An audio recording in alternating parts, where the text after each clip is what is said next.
orientated and making sand deferred. Yeah. Thank you for the comment, letting us know we's all messed up and everything. But yeah.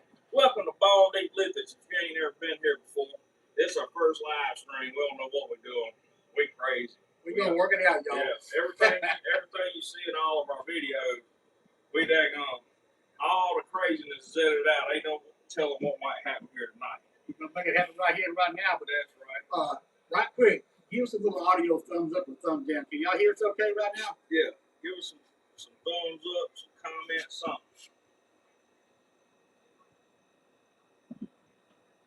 Jacob Locke, y'all ever do any hunting in Northeast Mississippi? Well, welcome, Jacob. We haven't been there yet, but we've gotten several invites to come up there and hunt, and we're definitely looking forward to doing a hunt up there with those boys. And man, just stay tuned and everything. Like Chris said, this is our first go at it. We're glad y'all are here already. And Lord mercy, we already got some people showing up tonight. So yeah. Good deal, y'all. Kind of funny sounding.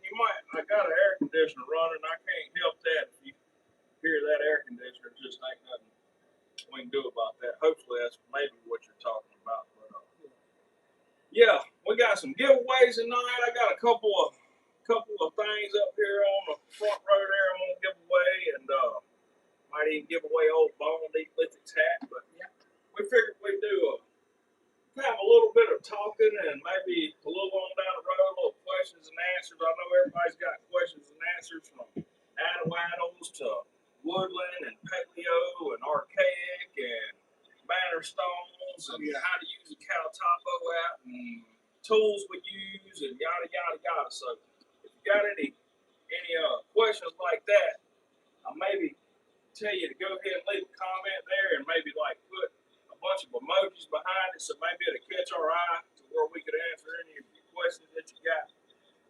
Tell them how our weekend went, Catfish. Well, we went on a hunt Friday over here, this little creek over here. We're coming out of East Central Mississippi, and me and him and his son and a couple other guys, we went on an all-day creek hunt, and we spent all day in the creek, and it was hot. Y'all know it's hot. It's hot everywhere. Wherever y'all at, it's hot. And first time that's probably the second time I've been in the creek in a couple of years, personally. And everybody found stuff, everybody went home with stuff, had a great time, had an awesome time. Kind of started out kind of fun, and we walked up to the across this pasture and got to the fence line, which we had to crawl up underneath there, to get down the creek. And rescued a yelling calf that had his head locked up in the hollow of an old tree there. That made the whole trip right there. Yeah, it really did. Even if we didn't find, I did end up finding a couple of good ones. Yep. And old Will found a good one. Yep. And even old Chuck Luke went with us, and he found a couple blades and old Catfish coming there with some broke ones. You can't have good days every day, but every time. But it was still a good day, folks. Yeah, rescuing that calf, man, it made the whole trip worth it right there, because he wasn't but about 24 hours away from dying a horrible death. Yeah, he was in a bad way. But, yeah. Anytime you can rescue an animal like that and send them on its way, it's all going to be a good thing. Yeah, we got all that on video too, by the way. It'll be on the next video. We took off Saturday. Saturday being the 4th of July. We hope everybody out there had a wonderful 4th of July. Helping to celebrate America's 250th birthday. Awesome event, as y'all well know. And, well, this morning, me and Chris here, we decided to go dig in the dirt. When you dig in the creek, dig in the dirt, it's still going to be hot, folks. It was plenty hot. So we got me and him and our buddy Scott came with us, and we just went to it. We both have these fans and everything blowing. And that's our lifesaver right there, having a battery-operated fan down here, this kind of heat. I would have lasted 2 hours out there without it, folks. But we went in there, and me and we all three came home with stuff. And it was hard charging. It's always been an awesome sight where we've been today. But the last couple of times, it's really had to do is here and there. But it's coming. Everybody has a little stagnant, time when they hunt. We got a little thing, got a few things in the cabin today. But all in all, we came home tired. Got home, both took a shower, got cleaned up, and it just feels like we didn't even go. I'm energized. He's energized. Oh yeah. buddy Oh Chris, yeah. Oh yeah. he decided to bless us tonight with some homemade fried green tomatoes. And folks, he's got a very interesting way. He's got a very interesting way of cooking them. And I got some dessert in my mouth right now. I want to have about a half dozen of them already. They're perfect. Man, what you talking about? Hey, just pulled them off out the garden. I'm talking about they ain't even been pulled off about 15 minutes now in hot oil. Yeah. You can't beat that. No, you can't beat that. But this is our first live stream, and we don't know what we're doing. We figuring it out, you know. Oh yeah, Mr. What is this, Thornhauser? I wish we're giving away those green tomatoes. Man, here, I tell you what, I eat one for you right now. Hey, look, check this out. So this is what I done. Did a little different. You take your fish fry and make you a wash out of it. Take you just a little bit of half-inch of water in a bowl, cold water. Throw you about 3 tablespoons, heaping tablespoons of fish fry in there. Mix it around. Use that as your wash, and then use your French fish fry as your batter. And dude, fish fry green tomatoes, man, what you talking about? Man, I'll slap you right now thinking about it. They good. That's good stuff. All right, looks like we're up to 14 people online so far. We appreciate y'all being here. Yeah, those cows, man, they can get themselves in some predicaments just like anybody else can. Oh yeah. Whether it's 4-legged or 2-legged. Yeah, today we went on. We've been doing some hunts. Y'all watch our channel and everything. We've been doing some hunts. It's just been a slow going. We had a lot of rain about a month ago. Oh, 2 weeks ago. It's been raining. It's just slowing down. Yeah. About the last week, it's slowed down finally, but it's been bad. It rained on him like we left the site today. Yeah. And it rained for the next half an hour, almost 45 minutes straight, nothing but rain. So we picked a good time to go, but we also picked a good time to get out of there. Kelly Duncan. I've never dug up anything. I've only been looking for a couple of years. All I've done is tons of creek walking. Don't do that here. Central Missouri. Okay. Central Missouri. Yeah, man, y'all got some awesome places to go up there. Definitely. Missouri has huge points up in that direction. Yeah. Not exactly sure about the part of Missouri you're in, but I know there's some large points up there. Beautiful stuff. What we have down here, folks, is 99.9% Tallahassee quartzite. Yeah. And y'all should be able to, if y'all never seen Tallahassee quartzite, we've got several examples of one. Several of them here, actually. Just go ahead and bring it right here. But this is Tallahassee quartzite. I don't know if y'all can really tell the difference from that distance and everything, but that's all. Even got a creek named after it. Close up. That's the main material that we have down here. Yeah, that right there. Yeah. You can see how it's translucent around the edges, and which is pretty thick. But the thinner they work it, the more translucent it is. Yeah. And like he said, that's the native rock. I'll show. Let's see, maybe this one right here It's a little thinner to show some translucency. Yeah, you can kind of see that a little better, and even this a little thick. But yeah, I ain't meaning to interrupt you, Robert. No, you're good. That's our native rock there. And folks, we've got several quarries up there here. Now, he knows the map of where Tallahassee is found a lot better than I ever will. But it basically is a vein of Tallahassee quartzite, excuse me, folks, I can't talk tonight, that runs along where we at into Alabama.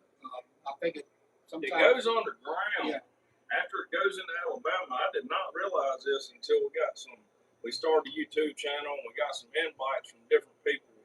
We've got invites all over the place, but we just can't make it to y'all. It's hard enough just for us to get our schedules lined up to go 10 miles up the road, much less to go overnight or a whole weekend digging. But anyway, the folks on the east side of Alabama, I didn't realize that I don't know if it's everywhere, just localized in certain counties over there, but evidently the Tallahassee quartzite vein hits Alabama, goes deep underground, and then pops back up on the east side funny how that operates like that. For us down here, when we do find our choke points, whether it be drills or points or any kind of material, man, we get super excited about it. We get super stoked because we know that locally they did not source out church. We don't have church here. Now there's some church down south of us, and definitely up north, Missouri, North Mississippi and above, and spreads out that way. So we get excited whenever we find church. It's a big. It don't matter if it's broke, if it's a piece, a work piece, or even a cobble. I'll tell We you, get super excited about it. I'll tell you something else about church around here. Now, this is the funny thing. So our area is absolutely eat up with early archaic stuff. Am I saying that right? Early or late? I always mix it up. Is it early or late? The older. The older stuff is early archaic. Okay, early archaic. I always confuse that for some reason. We are absolutely eat up with early archaic stuff. And with that being said, the church that we do normally find here, unless it's on a woodland site, and that's not very common to just find woodland sites around here, which is what mostly in other parts, especially South Mississippi, it's going to be woodland, rough made stuff. But when we find church around here, normally it's going to be killer, just thin and made very well, not very well. They had the skill back in in the day to make very well made stuff, and then the technology and was lost over time due to agriculture. But so we're in a time frame that the church that we do find is really nice. Yeah. Like Thornhauser said, that first point I found that last video was killer. That's exactly what I'm talking about right there. You get on back a little later to where they had still had the skill to make it, man, they can make some killers. Yeah, we call that we haven't mistaken everything. That's out of the bidding culture. And which their culture right there, man, it's just not sure about the timeline. I'm not all that great on timelines and everything, but everything you find is bidding, whether it be pottery or whatever. I mean, they took the time, their skill set was very, very high speed, beautiful material, beautiful stuff. Yeah. Anytime you can go in there and say without a shadow of a doubt, this is this, this is that, whatever, it's always a plus. When that Tallahassee, now we do find some stuff, like you said, I mean, it's been there transitional paleo, old stuff, old examples of Tallahassee. This is right here, folks. We'll show this right here you got. Yeah, I'll give them a close up. Yeah. That will definitely date the area in which that particular piece was Let found. me take it out. Yeah. Well, it's locked. It's locked. Let me see if I can get the. Well, you can see it. You can see it plenty good enough. Yeah. It's a bowl and bevel. Yeah. I wish I could take it out because, boy, you can see that is a killer point right there. Yeah. Tell you something else Robert hadn't mentioned so far about the Tallahassee. For those who hadn't watched the channel, I don't know if all of y'all that's watching this has seen this before, or if you're new or just passing through or whatever. But that acid in the ground eats that Tallahassee up. Mm-hmm. Now this one's pretty well preserved, but I mean that's the same exact material. This is all the same exact material here. Same exact. It's just this is dug up. These come out of the creek. So it's better quality. But that's the downside to that Tallahassee quartzite. It gets crumbly and bad crumbly, and it'll break. And it's so easy to break them. We had that to deal with today, and every time you hunt, I mean, I'll mention this to you. You can dig one out of the wall, and you think you got all the pressure off of it, and just go in there and just lightly grab it by the end of the side, it'll just crumble in your hand like cornbread. That's what I call it, cornbread quartzite. Oh yeah, he ain't kidding. But the ones that come out of the creek, I mean, they're pristine. They're not all been beat up, rolling around or even broke. Even the broken ones are pristine. And sometimes what happened, I mean, he's correct in what he just stated, but it's funny because sometimes you can tell if you find one in a creek if it eroded out of a bank, because like this one right here is a good example. I'm not gonna pick it up and show it close up, but you can tell this is a creek point. This is a dirt point that come into the creek because the one that's been in the creek the whole time has never had any rot on it from the acid in the ground. The one that's washed out from floods and going through a campsite, wash a whole bank out, artifacts go in, start tumbling down. It'll have that rot to it, but it'll be a lot cleaner than if you just strictly found it out of the dirt. It's been in the creek a long time. Yeah, I ain't mean to interrupt you on that. No, you're good. Kelly Duncan, yeah. This was originally found in your videos when I was learning how to use Cal Topo. Man, Cal Topo great. Yes. And for those that y'all don't have that and love to go out there and look, Cal Topos can be your best friend. I have it on my phone, thankfully. I've been having it about 3 years now. He introduced it to me 3 years ago. I've only been digging about, it'll be 3 years in September, folks. So if that tells you anything, I have been digging along with them, but you know, we've had some adventures, and we'll continue those adventures. So yeah. So Cal Topo, it works. I know a lot of people have Onyx, you know, and that's fine too. But Cal Topo, it makes it so much easier to go in there and look at the actual terrain, you know, and he can go in there and find these size. And it worked. We proved it time and time again. Oh yeah. And he did some awesome videos on the use of Cal Topo. And I need to do an updated video. yeah, but it works, and a lot of people have commented, you know, on our channel about how great they use it all over the place. I mean, it's not just the, you know, since we're located here. It's all over the United States, and probably, I don't know, wherever else you want to use it. Yeah. You know, It might be worldwide. I've never looked at it that hard to see. it'd be interesting to know that, though. Yeah, that's a good. I bet it's worldwide. Basically, it's LiDAR, you know, they just call it that particular company and everything. It's Cal Topo. And, but we spend a lot of hours just looking around at stuff. Locally, just out in Alabama or even Florida, Tennessee, wherever. Somebody says, hey, man, put these quarters in. Go over there and check it out. And it just helps the situation a lot easier versus the old days. I mean, he's been hunting 25 years, and a lot of that was just either reading old topographical maps Oh, it was horrible. or just walking until you found a spot that you thought might look good.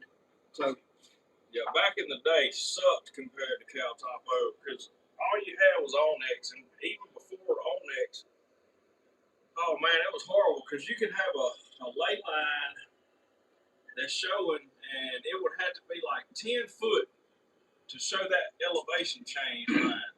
And I can't tell you how many times by the old maps I'd be trying to read them. I'd be walking through the bottom, and there'd be a dadgum campsite, mound, whatever you want to call it, a built-up hump, and not everybody talks burial mounds. All these mounds, 90% of them ain't burial mounds. Not especially the kind that we're talking about, just little hunting camp mounds that's in bottoms. We're in flat woods here, so we have a lot of swamp.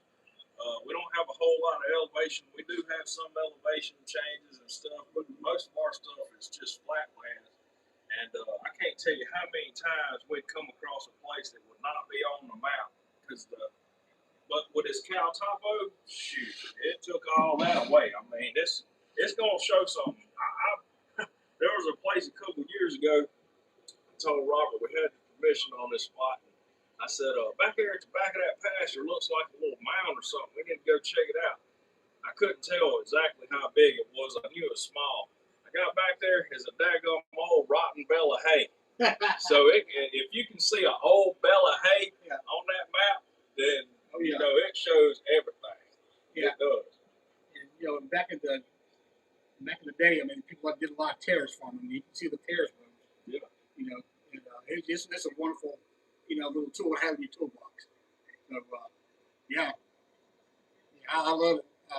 One of the best sites we found was a couple of years ago and everything. He found it by, you know, looking at Cal Topo, and I mean, it's like a compass and everything built in GPS. It'll take you to where you plot it on your map, on your phone, on your app, and you can direct yourself to that point.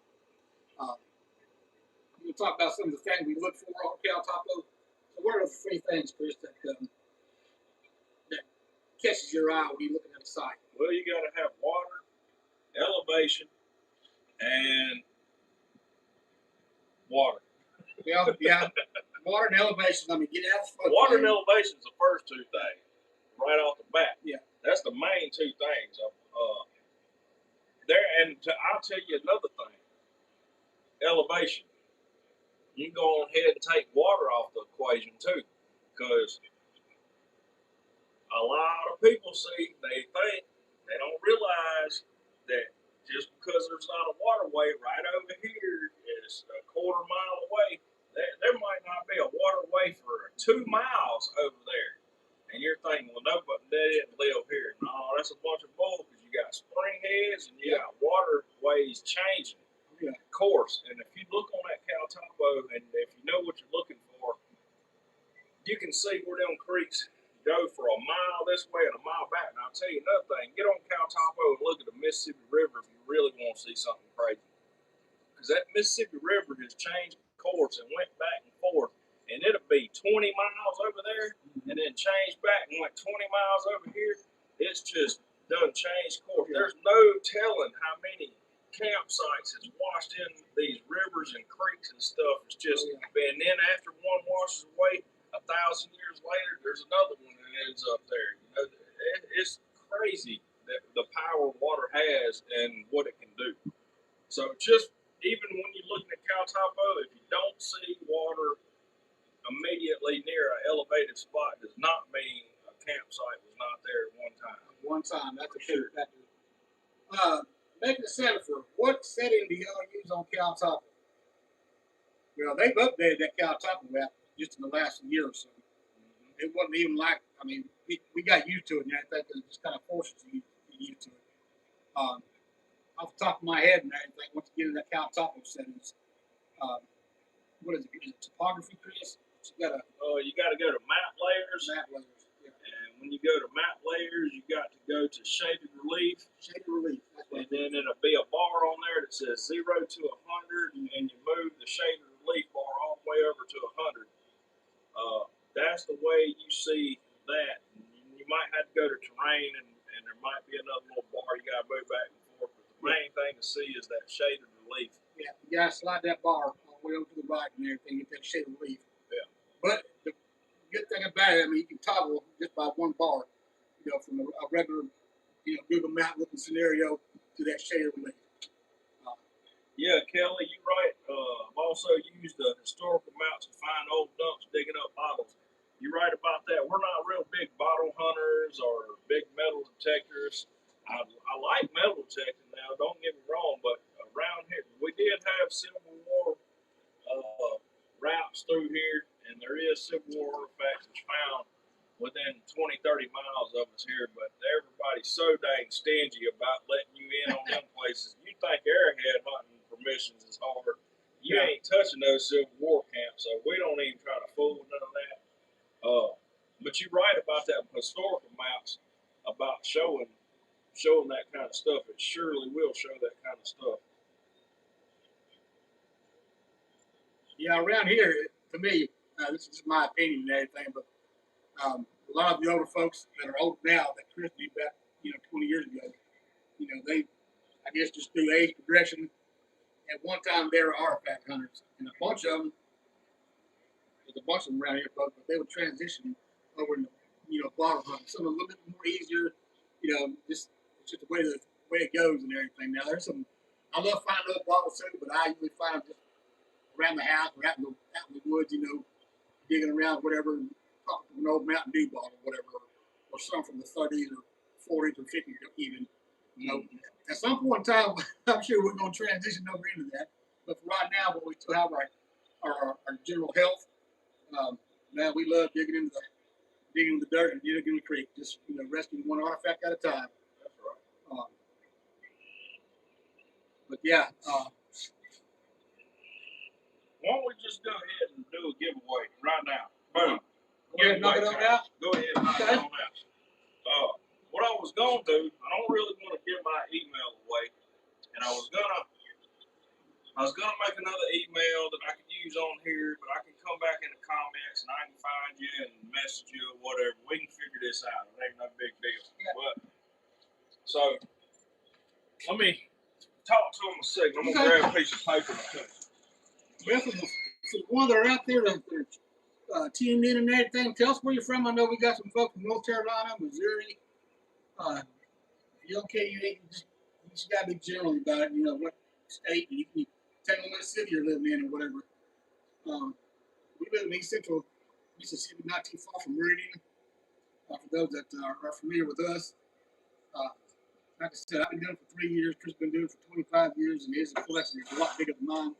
But we also go to shows. We got a couple of shows we go to throughout the year, and that's always been a big deal. Get to meet people that we hadn't seen in a long time. All right, this is how we're gonna do this. Harris, Missouri. Gotcha, Kelly. I think. All right, check this out. So this is the first artifact. I'm gonna give all this stuff away right here, and I know it ain't great. A lot of it ain't great. Some of it's pretty nice points and blades and stuff, and little fossils and stuff. But I figured to kick it up a little notch, I got all three 65 quarters or 64, excuse me. Like this is 1942, so it's 90% silver. So the melt value on them right now is $12 a piece. So I just figured I'd throw one down with each little artifact, sweeten up the deal a little bit. So this artifact right here, funny enough, was in a video a long time ago, and a guy in Alabama won it. And I reached out and I tried my dangest to get this point to him, and he never would reach back out to me. It's been well over a year since I give this point away, so I'm gonna try to give it away again. So yeah, you're gonna get a, let's see, I was there when you dug it out, folks. I'll throw this Standing Liberty in with it. It's a dateless Standing Liberty quarter. You see it right there. It ain't got a date, but it is 90% silver, and that's a pretty nice point that I dug up on video. Yeah. It's on one of our videos way back there talking about a giveaway, but that'll be the first giveaway right there. We're gonna do it right now. And what I'm gonna do is I'm gonna put take that pen right there, Robert, write a number down somewhere. Let's see, we got 22 people watching, so write a number between 0 and 50. And everybody gets one guess. Start putting on there. Guess your number between 0 and 50. Closest without going over wins it. And we'll give this a couple of minutes to go through there and see who wins that giveaway. We got Missouri, we got North Carolina, and Louisiana, and Georgia popping in tonight. Very good. We got 22 people in. They more scattered than that, I guarantee. Yeah. They scattered, smothered, and covered.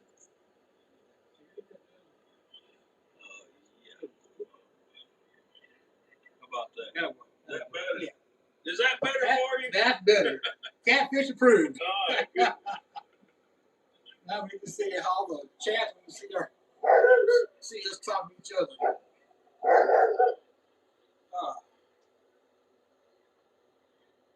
We still got, let's see, we lost a couple people, but yeah, that's fine. Everybody heard me. Closest without going over 0 to, what I say, 50? Yeah. Scott, you already know you can't play in this game. Yeah. What you talking about? You hunt with us. That ain't happening. Yeah, we already discussed that. Follow the rules, man. My dog was be crazy when y'all dog bark. Dogs will be dogs. Yeah, this one back here barks at everything. Yeah, I had to make friends with that dog about 45 minutes ago, y'all. So, it definitely picked up my sin and dog, but I'll still get barking. I guarantee you. Low country, South Carolina. Oh, y'all down around that Megalodon Teeth and everything down there in South Carolina, ain't you? Sure that ain't Scotland. It could be Scotland. It ain't Scotland. Low country Scotland here. No, we know this. Chuck Landry. What's happening, Chuck? Yeah. Welcome to everybody out here tonight. We want to share about how this is going to be kicking off, but I told him, I said, man, just give it time. It'll build momentum, and it sure has. It surely has. I got you, Scott. So you was number 21, or you're number 22. 21 people watching plus you. Come on, folks, pick a number. Does everybody pick? Don't look, no, everybody ain't picked. Need to pick a number. Yeah. 0 through 50 for the giveaway. Closest without going over wins. Only been a couple of people pick numbers so far. Miss Carrie, look at number 7. What's picking the number for? Okay. You're picking a number for this point. We're doing a giveaway right now. This point that I previously tried giving away before, and nobody ever claimed it. Yeah. I couldn't ever get in touch with a guy. Nice TQ point.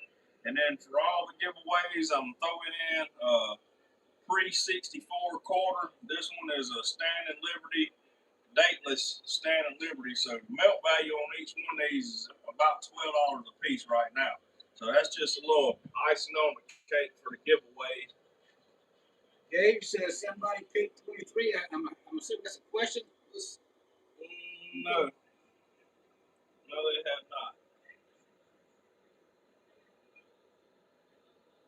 Yeah, we'll let it run for a few more minutes, and we'll carry on. It's 7:25 now, look like. So, what do you think? About 7:30? Yeah, that'll work. I do got one question though, Gage. You said it's 37.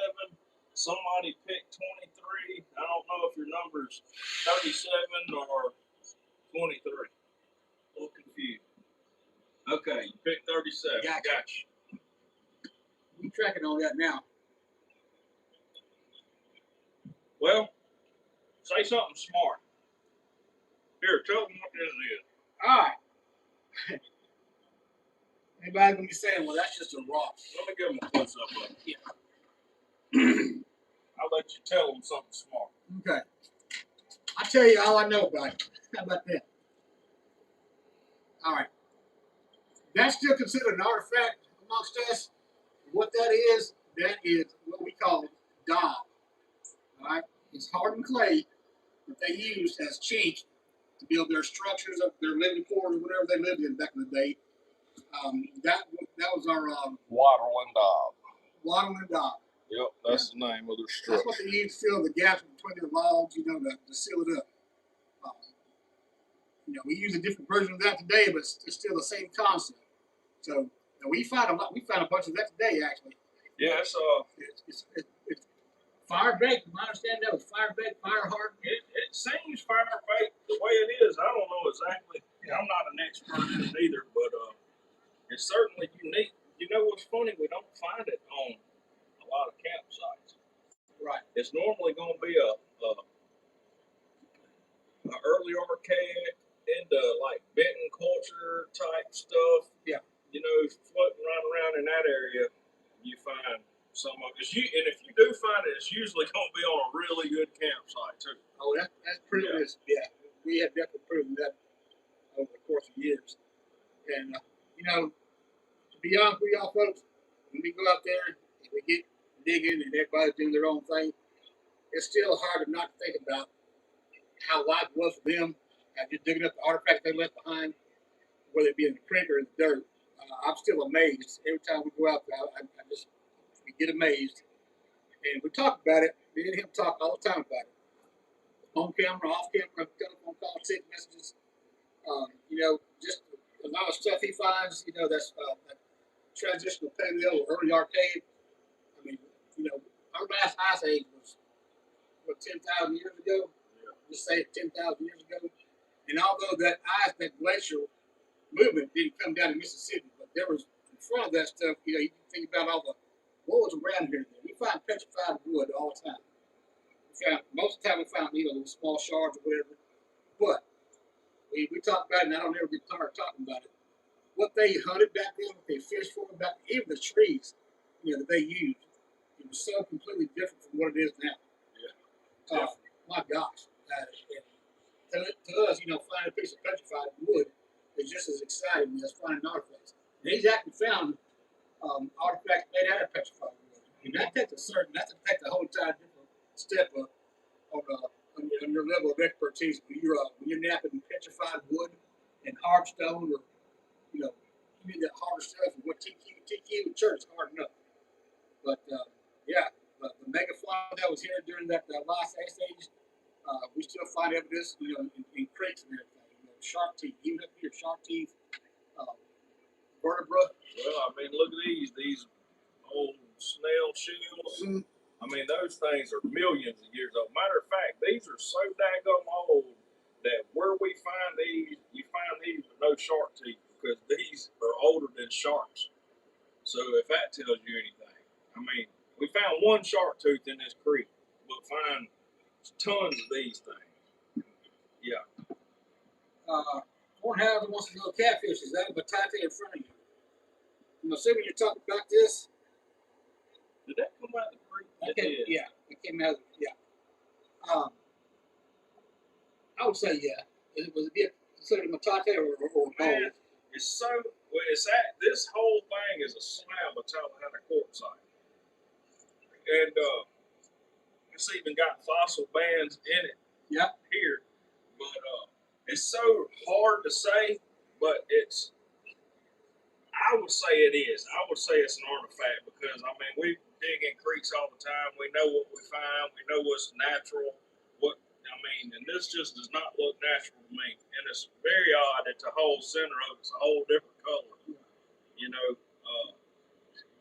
it was probably a tabular piece of Tallahassee quartzite, which we find all the time. It's about this thick. It's like a vein of it grows in limestone. And it's never dished out like this. It normally looks just like this backside here, flat. Yeah. So on both sides, it normally looks like that. So for this to take a dished out shape like that, I would most definitely say they use that as a matata for sure. Oh, all right, we're a minute past the giveaway, so let's go through here. Find the winner. Okay. Who's the winner? It's me. You gotta go all the way down, scroll all the way down. It's gonna be the first one. Whoever's the closest below, they can't be over. Can't be It has to be over. Okay. And I'll show the number here. I don't know if you can see it that far. Old catfish wrote down. Make it fair. Everybody sees what's up. 26. So Okay. closest to 26 without going over is the winner. All right. So if you pick 27, you add them up. Double check before you announce it. Yeah, that's what I'm doing right now. And it's gonna be by how we see it. You know, who like if this just was the case and say two people pick 26, we're gonna take whoever the first one that it comes to the comment on our side first, just to make things fair. That's the way he was picking it, right? Yeah. That's picked down. Yes.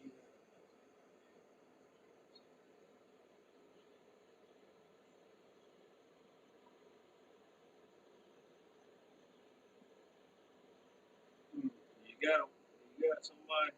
All right, so like right here, that's 12, so that'd be one. Yeah. All right. Same 12. And then it's just talking noise. That's over. That beats 12. 28. Ooh, that's close, Fish D. Yeah, really close, buddy. So make it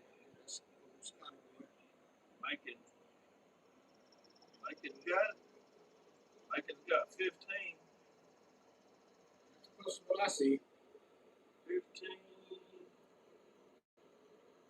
Chuck Wanger picked 32. That was over. Scott Dawkins talking noise. It's gonna be. One more time. Let that be that. Yep, 15. Okay. Macon. Yep, Macon Sandiford. Yeah. 90-40 right there. Mike decided for the winner. Yep. The first right winner. there.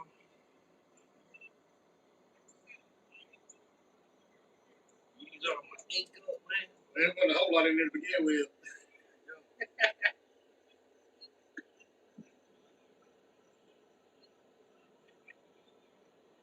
Well, congratulations to you, Macon Sandiford. You're the first one, buddy. You got some more giveaways to make, but I ain't doing that. You know, I never did think I was going to go this far with it, but the last 3 years, I'm with him, and I've learned a lot. I continue to learn a lot. I've always got questions, and he's always got answers. Imagine that. I don't know about always. You make it believable anyway. But it's just that's what we do in our spare time and everything. You know, we do a lot of Fridays, a lot of Saturdays. We just come off a long weekend, 4th of July weekend. And everybody loves spending time in the AC, and soaking up the air conditioning when we still have it on. But it has been such a rewarding experience to go in there and be the first one in thousands of years to put hands on an artifact. Albeit broke, whole, or apart, or midsection, or whatever, or that dog. Indians, Native Americans use that. We use everything we have. We have in front. This is just a small portion of what's out there. And he's got several good, awesome cases here. I brought a couple. But this stuff that he's found, that I found, we've laid hands on. And for some people, they say, well, that's just a cliche in there. That's cheesy. Artifact is an artifact. Well, it ain't to us, and I'm sure they ain't to y'all. We do it because we like it. Everybody, we love fishing too. That's right. Now during the springtime, we put the dial down and go get the fishing rods, and have had some tremendous, some awesome adventures doing that. But we'll save that for another video, another live, little Deep Lithics. Does anybody have any questions about anything, cow topo, or anything Native American, Mountain Stones, Addles? Nathan said, wow, wasn't expecting that. You're welcome, Nathan. Definitely. How deep do we usually dig to? The bottom. Every time, the bottom. You got all these sites are different. It's very hard to find a good site that's really deep. It's normally going to be old, of course, whenever it's really deep. But, I'd say average is like 2 foot would be a good average. You start getting down 3, 4, 5 foot, you're on a really good site then. It's real aggravating, when you're digging in something like that, because you got to go deep and stay deep. And in order to stay deep, you got to steadily clean your hole out. So it'll wear you down. And then we got some sites, I hate digging them, to be honest with you, but they right in the root layer. They're like 2 inches deep, and it's just a carpet of roots in there like this, and then big points and stuff. I hate digging in places like that. But, sometimes if you get down to a spot like that, and you got to dig in it, you just got to dig in it. You got different things. You got hunting season comes around, that's going to mess us all up. And some of our permissions and everything. So then we'll have to do what we got to do and dig the less desirable spots. You'll still find some really nice artifacts in those spots. It's just really aggravating whenever you're digging in a whole carpet full of roots to get them. I think we've got a good question here. Pass the clay? Question mark. Well, you got to realize that you're talking to us in our specific area, so I can't answer. And in other words, the answer I give you might not be the same in your area. Yeah. But yes, even below the clay in our area, normally it's gonna. It's kind of hard to answer because I found stuff in hard clay, 2 foot in the hard clay, but normally like 2 or 3 inches. It's all going to depend on the site. You'll know, you can figure it out by digging all the way down as far as you can go. And if you take it several feet, you're going to know about where your range is, where the material is leveling out, where it's stopping. So it's kind of a broad answer there. But them jokers in Texas, man, they're digging like 12, 15 foot in them campsites. And it'll be just totally different layers down through there. So we don't have nothing like that around here. Yeah. But it can definitely be in a clay for sure, and especially if you get on rivers. If you get on rivers where stuff's changing back and forth and eroding and changing Man, yeah, it can be in the clay. It just depends on your circumstances and where you're at. Make it says shoot. Our clay is right on top. Well, shoot. Well, that sucks. Yeah. Do you even have artifacts? I mean, yeah. I don't know what to tell you, man. That would. Yeah, it definitely you know, it all depends on the lay of the land and where you're at. You know, I'm gonna use a $5 word here, but you know, the stratigraphy. When you dig in, you can see the layers. You can separate the layers. We went a couple years ago, matter of fact, and we dug what 6 foot, 5 to 6 foot deep. Yeah. We couldn't even see our head anymore. No. The only reason I knew he was there, I could holler at him. He could do the same thing for me. But yet, even at that depth, we still did not hit the bottom. I mean, it was just an old creek slip we were digging on. And man, you know, some of the artifacts that came out of that place over the last couple of years is amazing. It was pristine, it was whole, and yes, a lot of it was chert. We did find a lot of chert corn notches and everything, bowling bevels. Yeah. One of the best bowling bevels that I've seen him dig came out of that site. So, What's up, Levi? where's he at? Levi. Where's Levi? He right there. Oh.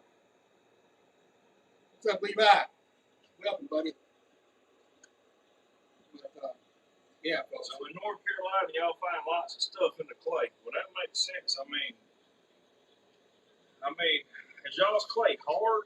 Is your clay hard as you go down, or is it soft clay, or how does that work? Yeah. Now, what part of North Carolina are you? I mean, you can just be general about it. You know, give me a carbon direction.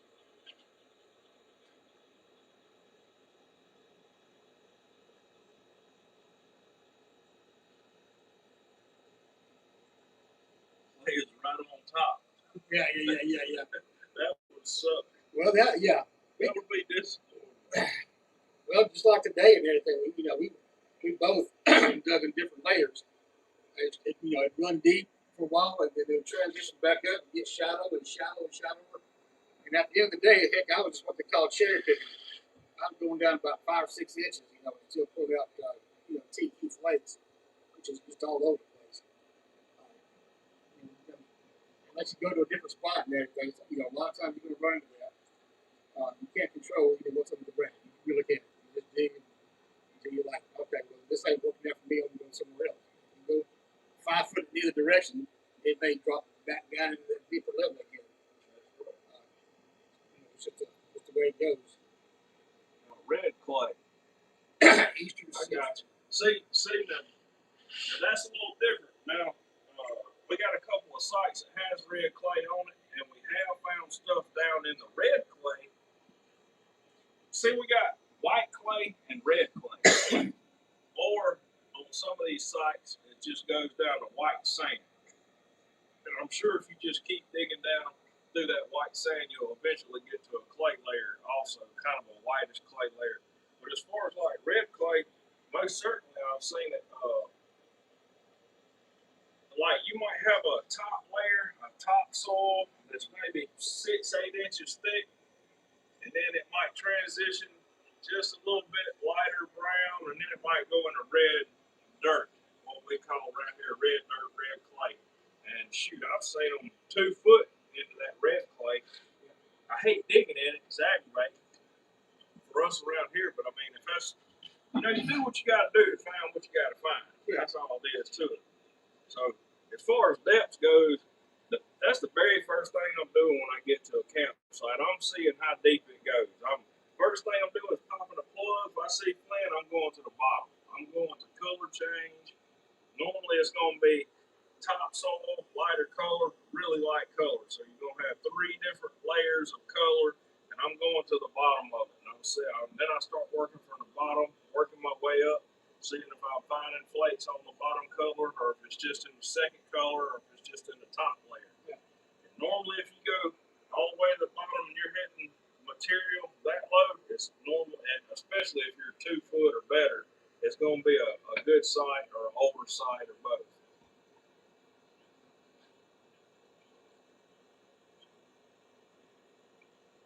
If y'all don't mind, give us a couple examples of what y'all find out there in the area of the country y'all digging at. Yeah, y'all It'd be fossil or pottery. We can talk about some pottery. We find pottery a lot. Not so much in the creek, but we have found pottery in the creek. We found we find bits and pieces of pottery all the time. And the metrics they use for their pottery, it all depends on the clay they use. And they have a source, like anything else. Quarry they have here. They also have their source for clay. We've seen everywhere from just basically just clay pottery, crushed up shells is a lot is common. And one commonality with the pottery that we find here, usually it's all about a quarter inch thick. Would you say? Mostly, yeah. Yeah, mostly. But we have found pieces of the top rim, of the bottom. I personally haven't found anything bigger than my hand piece of a pot. Chris has got a lot more pottery and everything that he's found over the years. Some of them are just slick on the outside. A lot of them have etchings in there.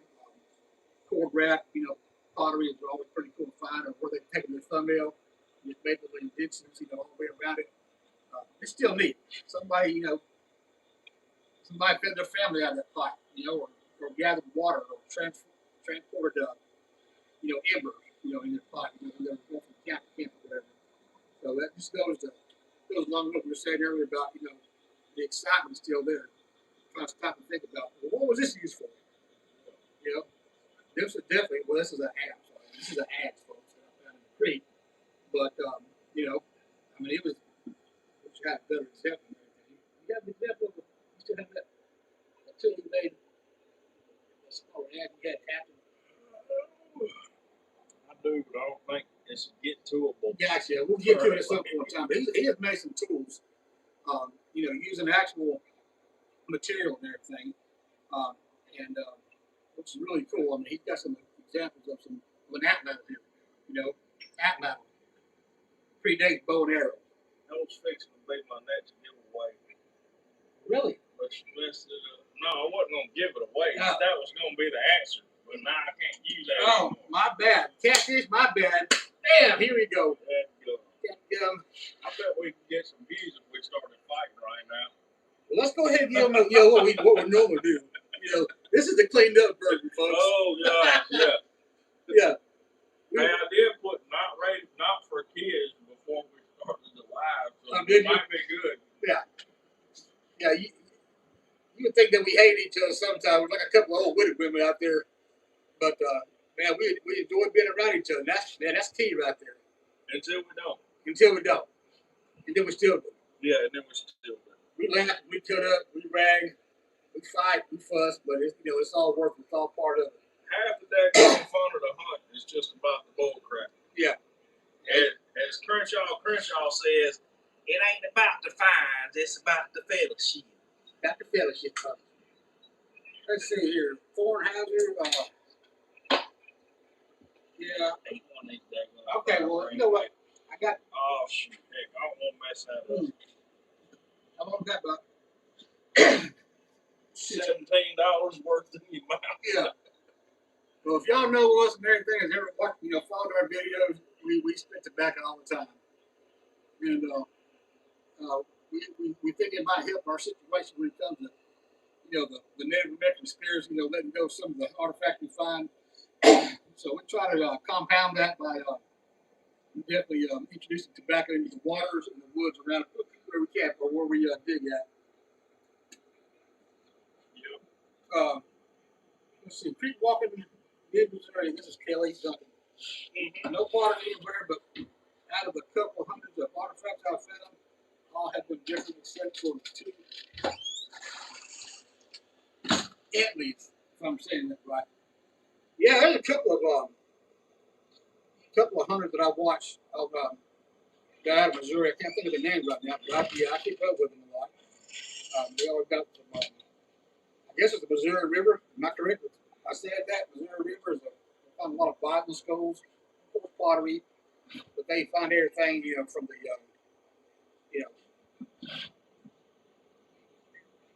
from ancient history all the way up to our modern history and everything. So kudos to them fellas, the men and women that go out there and find that stuff out there. The old Virgil Hayes lives up in Missouri. Yeah. I don't know if you know him. He's got a YouTube channel. He's got some pretty interesting stuff on his channel about experimental archaeology.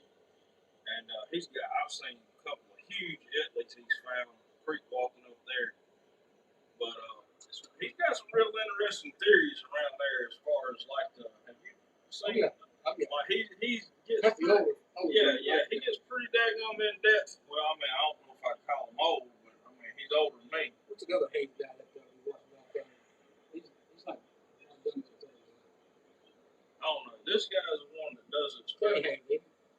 Don't give me I one. got you.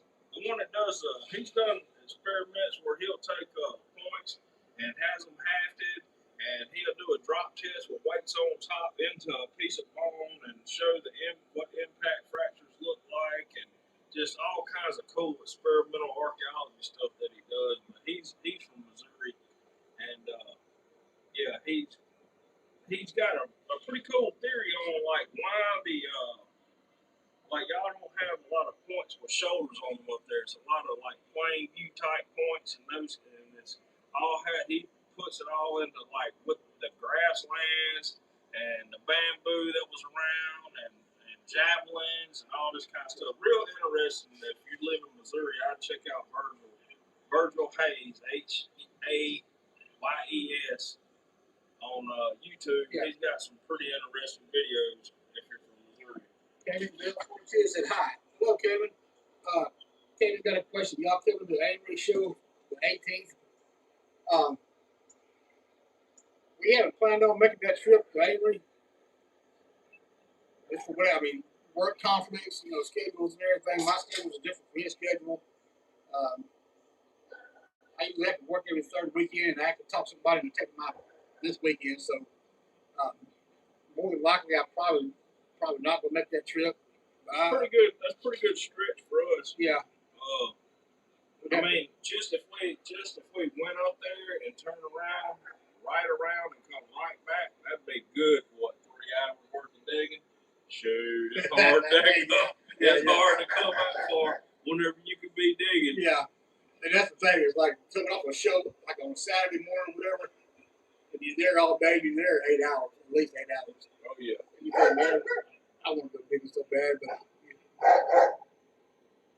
and for us, I mean, we can talk ourselves into it or talk ourselves out of it at a moment's notice. But I know how that is. That's with anything in life. Shit. Shut your mouth. Anybody trying to hear all that? We've got, we've been very fortunate.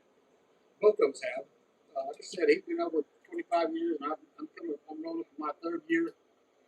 And man, there's so much material out there. There's so much to learn about it. You'll never stop learning about anything. And we both love history. We talk about a lot of, artifacts. We talk about ancient life, how things were back in the day. And it's all, we don't know for sure. We follow what we find. We think about, we try to put yourself in their shoes, their position. What do they need? They need food, they need water, they need shelter.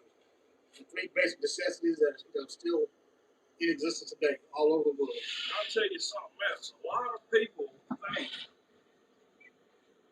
like this kind of stuff for some reason people, I mean, I know because I used to think the same thing, so I would imagine lots of other people think the same thing. When you see this stuff, you're probably thinking caveman, ugga bugga, big log hit the woman over the head, dragged her in the cave. It's nothing about that. All the people that made all this stuff right here was just as intelligent, if not more intelligent than we are. Yeah. For dadgum sure. I mean, they was just like us. They had a language. They had things they did. They had goals. They did all this stuff. They was just as smart as we was. I mean, by no doubt. So, when you get to thinking caveman, kind of, just got to put your mind around it in the right way and understand that this ain't caveman. Yeah. This is that smart individuals that knew what they was doing. Oh yeah. My fault. Go ahead. I was just going to say, just the amount of stuff we have on here, Chris will review me. Everything you see right here before you, we consider it's a tool. Yeah. It wasn't, I mean, they had different cultures, you know, throughout the timeline. You know, they had the hunter-gatherers, you know, they had they went through an agricultural period all over the world. And once they started doing the agriculture, you know, a lot of stuff wasn't passed down like it was, you know, Wasn't as dependent upon. With the, you know, before European contact, yeah, that's right. I mean, everything you see right here before you, you know, it's considered a tool. It's right here. That's a controversial one right there, boy. Yeah. Don't get Virgil Hayes started on that up there in Missouri. Hit that go tell you something. This is a tool. This is like, I mean, every side of this has been worked. That is a multi-tool. Multi-tool, just like I do with multi-tools and everything. This is a multi-tool for them. You know, that's a different side or on the very top center right there. A lot of people say, well, that's just a nudge stone. Yeah. We beg to differ. Yeah. I'll talk about this a Yeah. little bit. So each one of these points right here could be a hammerstone for hitting. Each flat side could be a grindstone for grinding. This right here can either be a nutting stone, put a nut in and crack it without crushing it, which really don't make a whole lot of sense because I mean you could take a flat rock and do that. I mean, and not use too much pressure, but it could also be used as a what's it called? A socket for bow drill. Yeah, bow drills. Yeah. And also the other thing that I've heard this used for, and I'm not really sure, but it makes a lot of sense to be honest with you. Now I know these things are found all over the place. There's no way it's common for this to be natural and found all over. This is not a natural. I'll argue somebody up and down so I'm blue in the face that this is not natural. And I see other people saying that they are. The reason being is they might live in a place, a lot of them think clowns, and I know that clowns do burrow holes in stone like this, but it's in specific areas. That didn't happen around our area. We don't have anything like that. You find these on campsites, we find them in the creek, in little small feeder creeks that's slam loaded with artifacts. We'll find multiple ones of these. This thing, what they say is called conchoidal fracture, and that's where you take a piece of gravel chert that's a round stone, and you sit it right inside of there, and you take another hammer stone, you come down right on the top of it with it pointing up like it is, and if you hit it, it's going to split that piece of chert rock, gravel rock, dead in half, down the length, and it split it right in half. And what that does is gives you an edge, a sharp edge to start flint napping off of, and you can start walking your flakes back and forth, back and forth. Whereas if you got just a round stone like this, just imagine a chert cobble like this is small, it's too rounded. You can't get a pressure flaker or something on it, and you can't. I mean, if you had a chert cobble this big and a hammerstone, it's big enough that you can take flakes off of, but a lot of this gravel chert that's around Mississippi is not very large at all. It's like that silver dollar right there. It's like that size. It's not big enough or wide enough to get over here and start hitting on it. So they would take that piece of chert gravel, stick it right on top of that hole. Well, that's what forms the hole basically. Doing it over and over and over and splitting chert. So that's a theory. I don't know. I have seen pieces of chert cobble that are split dead in half, and that's the only way it could be done. I've even tested. I've got little chert rocks and this whole little pebbles and stuck them on there and hit them, and it cracked them right in half. So it makes plenty of sense. I went off on a tangent on that. Well, because we've covered a lot, you know, it's already been, heck, we're already at an hour. We're just like cooking. Like we just started 10 minutes ago. Yeah. So, well, let's do another giveaway. Let's do another giveaway. All right. Y'all ready for another one? You want some trivia on them or what? I mean, I'm sure they all watch our channel. You No? Throw a little trivia on this All right, time. I'll throw a little trivia on. Let's see.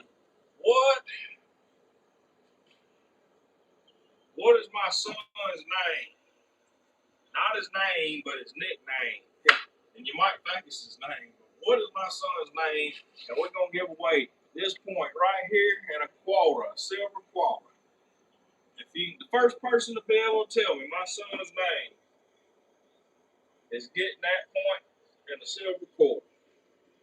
Yes, sir, Mr. Thornhauser. That does make a lot of sense being a sucker for a bow drill. Oh yeah, It yeah. makes more sense Like to me I than said, anything else. multi-tool. Definitely a multi-tool. Now I know out of all these, it was 24. Then with Oh, here we go. Cayman Bell 42. You got it, dadgummit. Bubba. That's right. Way to go. Bryce 69 Timmy with Bub. B-U-B-B. You were close, Bryce. But Kevin beat you to it. So that's your point. See if I can get a nice little Tallahassee quartzite point to come out of the creek there. And then we'll throw you, let's see what year model you got there. I can't see it because the light's on the wrong side, but it's a 1939. Okay. 1939, hard to beat a 1939. Some molding, some molding. That's right. Congratulations. Shoot, yeah, congrats. Yeah.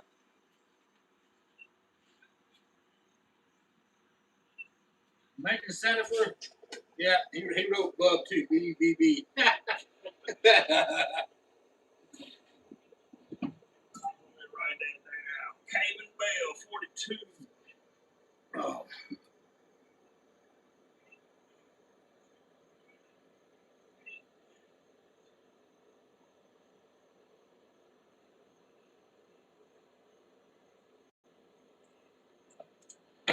All right. Now, I want to hear some opinions. What's y'all's opinions on some some banner stones? Let's hear it. Scott Duncan. Knockhead. Yeah, he's right. Yeah. Yeah, we got several names. We got several big names. I guarantee you that. I want to hear y'all's opinions on banner stones. Is there anybody here that does not know what a banner stone is? Has anybody ever found any banner stones? Come on, folks, say your piece. Yeah, we're going to talk about banner stones in a minute. Yeah. I'm interested to hear this part of the conversation.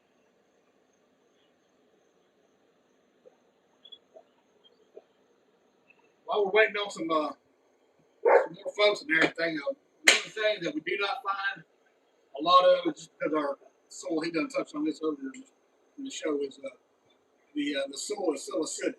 So, I mean, you ain't going to find organic material like bones, wherever. I mean, Yeah, somebody asked that question a while ago. Yeah, earlier, if we ever find bones, I seen it scroll across the screen. No.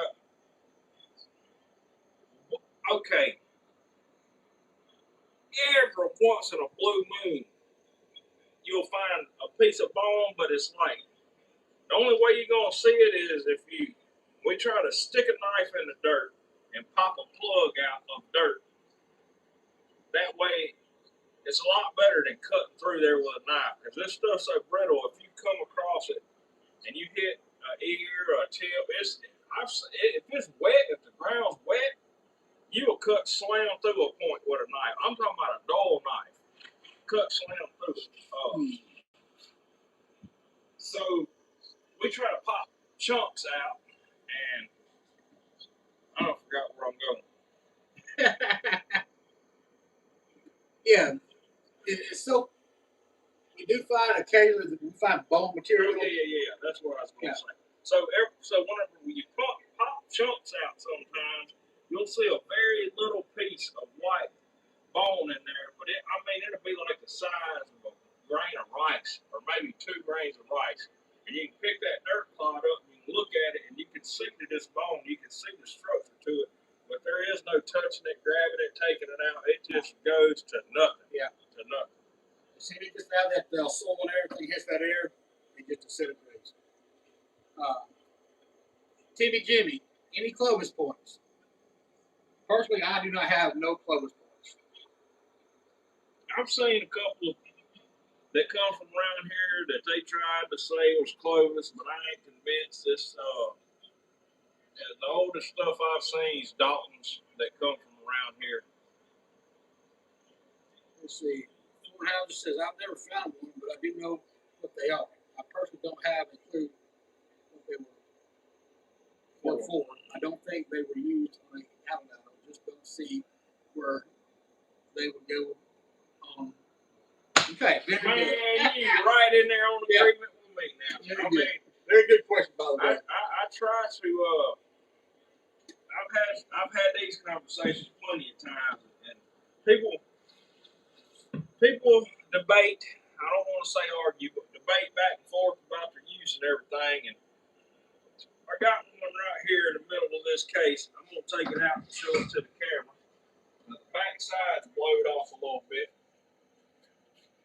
We're gonna talk about banner stones just a second. Yeah. Very rare artifact. Very rare artifact. Look, this one's even got a groove, a slight groove in that top edge right there, only on one side. As you can see, it's got the hole drilled clear through. And this back side is blowed off. This is how I found it. What's really interesting is those markings inside that hole go. I mean, it's got the drill, the core drilled out with bamboo and everything. You can see it. You can even see where they come through this side and then met from the other side. But I don't understand these grooves right here. If it was from sliding it on and off something, or what the deal is. But look, this is what archaeologists try to say. So At some point in time, let me get back here so maybe we can see this whole battle on camera. I don't know if you can see this whole thing. Let me see if wait till the lag catches up. All right, so you got this end here with your feathers on it. And this very end right here has a little indentation in it to where this hook on this handle can fit. So it would go here and you would hold it like this. Now, what people try to say this banner stone is for is to go here on this addle handle for a counterweight to where if you're stalking prey, and you know how bow hunters are, if you're ever bow hunted, where you pull your bow back and the deer is looking at you, and that's what let off's for, is whenever you're sitting there having to hold, waiting for the deer to look away. So that's kind of what they try to say. The addle is a counterbalance. So whenever you're holding back about to throw, that you can hold that position longer. But that don't make no sense. And there's several reasons I say that. One, the main reason I say that is there is still people using the addle around the world right now. Multiple countries. None of them use any kind of weight whatsoever. This is all they use. This is it. So if it was that much of an advantage, why wouldn't they still be using that technology? I mean, point blank period right there. It don't make no sense. And to be honest with you, the hole diameter is too big for the handle diameter. If you really get to studying on it and thinking about it, my thoughts of a banner stone is I think it's a counterweight or a pump drill. That's or a fire. I mean, you just might as well say a pump drill because if this is your counterweight, you know, if you got a pump drill, if anybody knows what a pump drill is, that'd be like a flywheel. Every one of them you see is going to be balanced out like a flywheel. Any shaped ones, the crescent ones, they're balanced out. The butterfly ones, they're balanced out. This one is balanced out. It'd be perfect for a flywheel for a drill. even if you was doing it by hand, it'd be perfect for that. And I think that's what it is a counterweight for a pump drill. Yeah. Whether you're making fire or whether you're drilling, it would work for either case. And I mean, that might be controversial. That's just my opinion. Other people have other opinions, but that makes more sense to me. Jimmy, ever heard of the red ochre culture of burials? I found a bannerstone covered in red ochre. And as far Thornhauser said, looks more like a net weight. Well, the thing is, hold that thought and I'll be right back. I'm going to show you something real quick that I got, and I think I can get to it really fast. Jimmy, I have heard of the ochre culture, and we do find ochre even in our area. There ain't no mistaking the ochre and everything, the little pigment, the little red pigment. I know what you're talking about there. But I would definitely look up the red ochre culture. That'd be some more interesting information to pass along. All right, so check this out. So this is out of a collection that I bought. Just got it for a little bit or nothing. These come out of Alabama, but I want to show you something.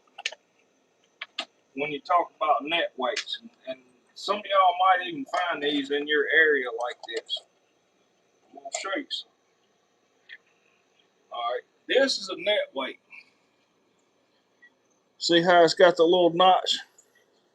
I know it's trying to be blurry. Trying to get a clear shot. See how it's got that little notch? Just a regular old stone. It's like slate, but it's got a notch and a notch. Multiple ones. A notch and a notch. Nothing fancy. Yeah. A notch and a notch. Notch and a notch. This is net weights. Nothing fancy. No bunch of time took into doing it. Just knock a notch out both sides, dull it down a little bit so it don't cut your sinew or whatever you're using for a net. Your woven material, whatever you're using for a net. This is a net weight. The reason I say that is because, I mean, it don't take much common sense to figure out. I'm going to throw this in the water. If this gets lost, I don't care. If I sit here and spend the amount of time it takes to drill a hole through stone with a piece of bamboo and polish it, there is no way. Same way with what they call the plummets. Same way with them. There's no way that I'm spending that much time and throwing this thing in the water and for a chance to lose it. It takes way too much time. This, I can just knock another one of these out in just a second. No problem. Yeah. You know. And so the whole net weight thing, that's what I mean, like I said earlier, they are not stupid or just as smart as us. Yeah, they're practical.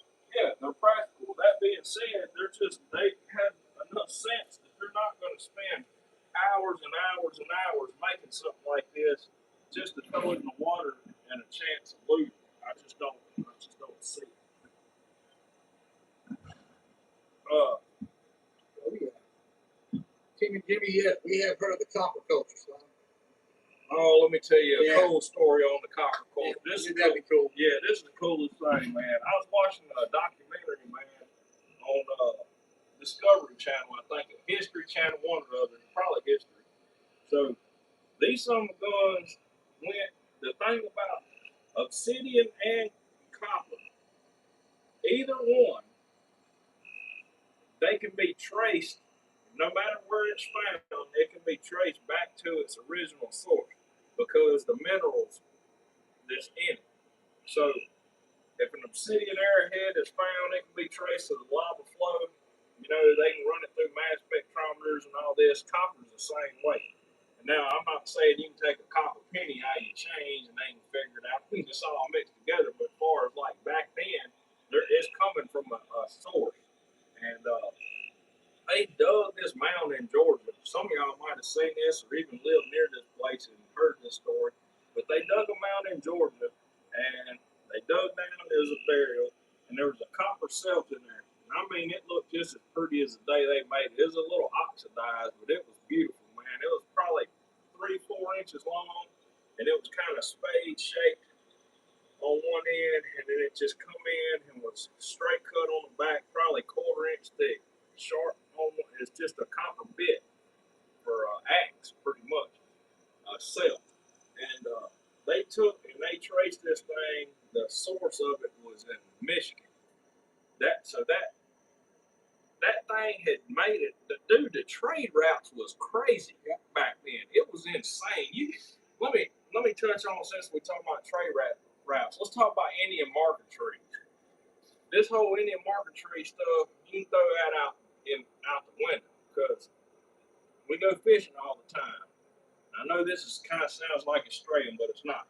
So during their springtime, everything grows up and it gets real thick. We'll go down by the creek and go fishing, and it's thick. You can't hardly get through there. Wintertime starts rolling around, everybody's starting to crappie fish, and next thing you know, boy, it's beat down trails look like herds of cows has been walking down through them woods. And you can walk down through the woods and the dry leaves won't even make a sound because they've been stepped on and crunched up so little. So with that being said, like these Indians didn't need trees to mark paths. They had freaking highways going through the woods because they don't have roads. They don't have cars. They're walking every which way they go. So there is literally roads through the woods, huge trails where these jokers is just walking all the time. So yeah, the trade routes was insane back then. It's even I know it's just from studying of how the trade routes was, and we find a baculite around here. I got 10, 12 points of the whole points. I got probably 20 or 30 broken no baculite points, and the only source of that is Arkansas. So stuff is moving all over the country. It just is. I'd be interested in knowing, like, if they had a salt trade back then. I bet you they did. Oh, I'm sure they traded up and down. I bet they did. We got so many bodies of water, in our United States of America. That was their interstate, their highways to them. Like here in Mississippi, the Natchez Trace. Everybody heard of the Natchez Trace. It's a road now, but it wasn't always just a road. It's always been a road to everybody, but it started out as a trail. Going from South Mississippi all the way up to North Mississippi, up to Alabama, Tennessee, or whatever. It's amazing. You find stuff that it's not supposed to be here. The black and white. Curtis Wells, where you at? Big time salt trade in my area. I just can't imagine they didn't have a huge salt trade. That's stuff that's lost to history that we don't know about. But knowing what we know about preserving food, of course they could dry meat with no seasoning or whatever, but we know across the world seasonings and salt was a huge thing. Salt used to be worth more than gold.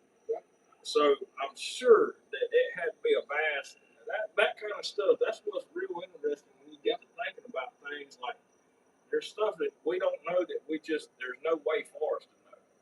Unless they find like a vessel of it buried in a mound or something, it's the only way we would know that information. And they were smart enough, like I said, they would figure out how to take just a pottery bowl, put salt water from the ocean in it, let it evaporate and have salt. I guarantee you that. Or even boil it to make the process faster. They were very innovative. Their cultures and everything, even think modern times or something. It's amazing what they learned, what they passed down, from generation to generation. You can see the evidence of that in everything we find out here. The older the stuff is, the better quality material, the better craftsmanship was used. Later, the timeline and everything, that craftsmanship started to lead more towards iron tools. They introduced to rifles and stuff like that. Bow and arrow came in into play.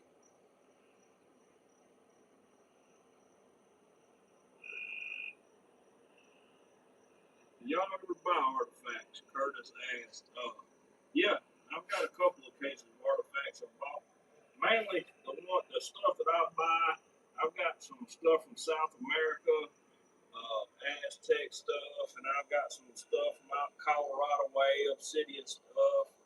Sahara Desert. Yeah, I got a dead huge case of some African points. Yeah, mainly what I like buying is like stuff I know I'm just never gonna find, and I think it's cool just to have to show. I mean, I like looking at it myself, and we go to shows, and it's very interesting just to have it on hand for other people to see and share with other folks. I even buy modern stuff. You know, I mean, it's a work of art. The stuff that people do nowadays is just insane because they have tile saws and rock saws and grinders, and they got fog mapping, and this is flake over grind. That's what fog stands for. So they grind the point into the main shape to where they can get it real thin. Just makes some awesome looking stuff. It's just a work of art. Is the way I look at it. So yeah, I do buy stuff every once in a while. But as far as like just buying regular airheads, you know, if I hit an auction up, I haven't bought anything in a while, but I have bought a few things from Mississippi just to get it back to where it comes from. Yeah. To answer your question. And Robert's bought a few things. I got him in on an auction or two, and he bought a few things. And Scott, that goes with us, he's bought a couple of trailer fulls. Oh, Scott, yeah.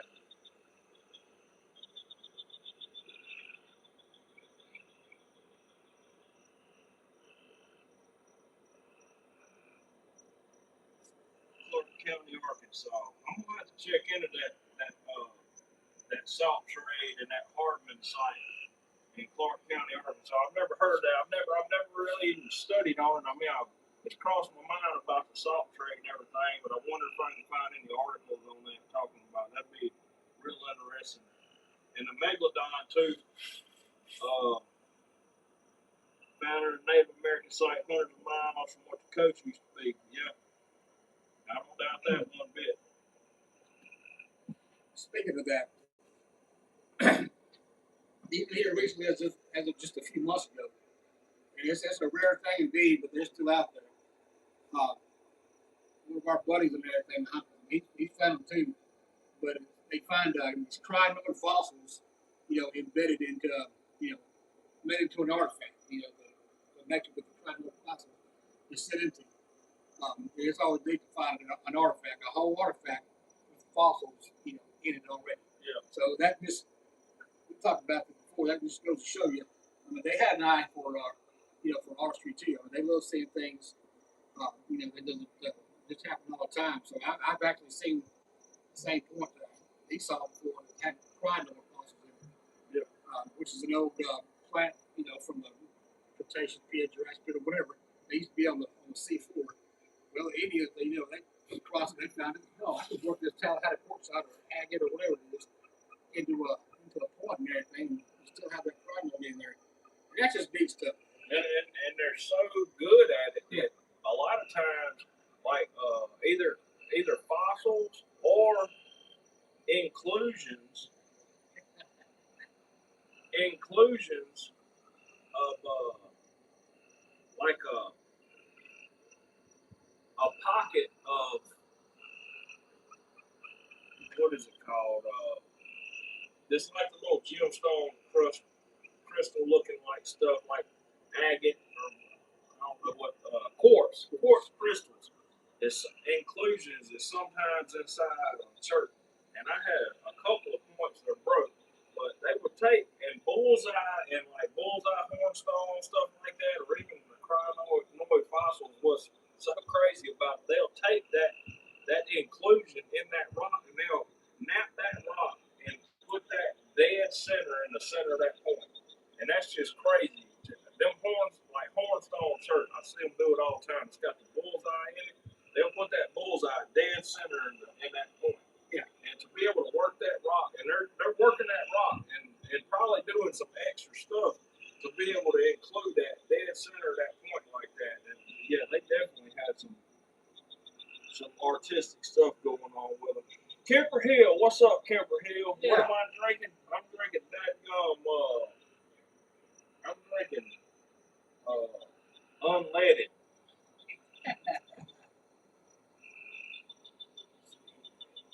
Hold on, I seen a good question.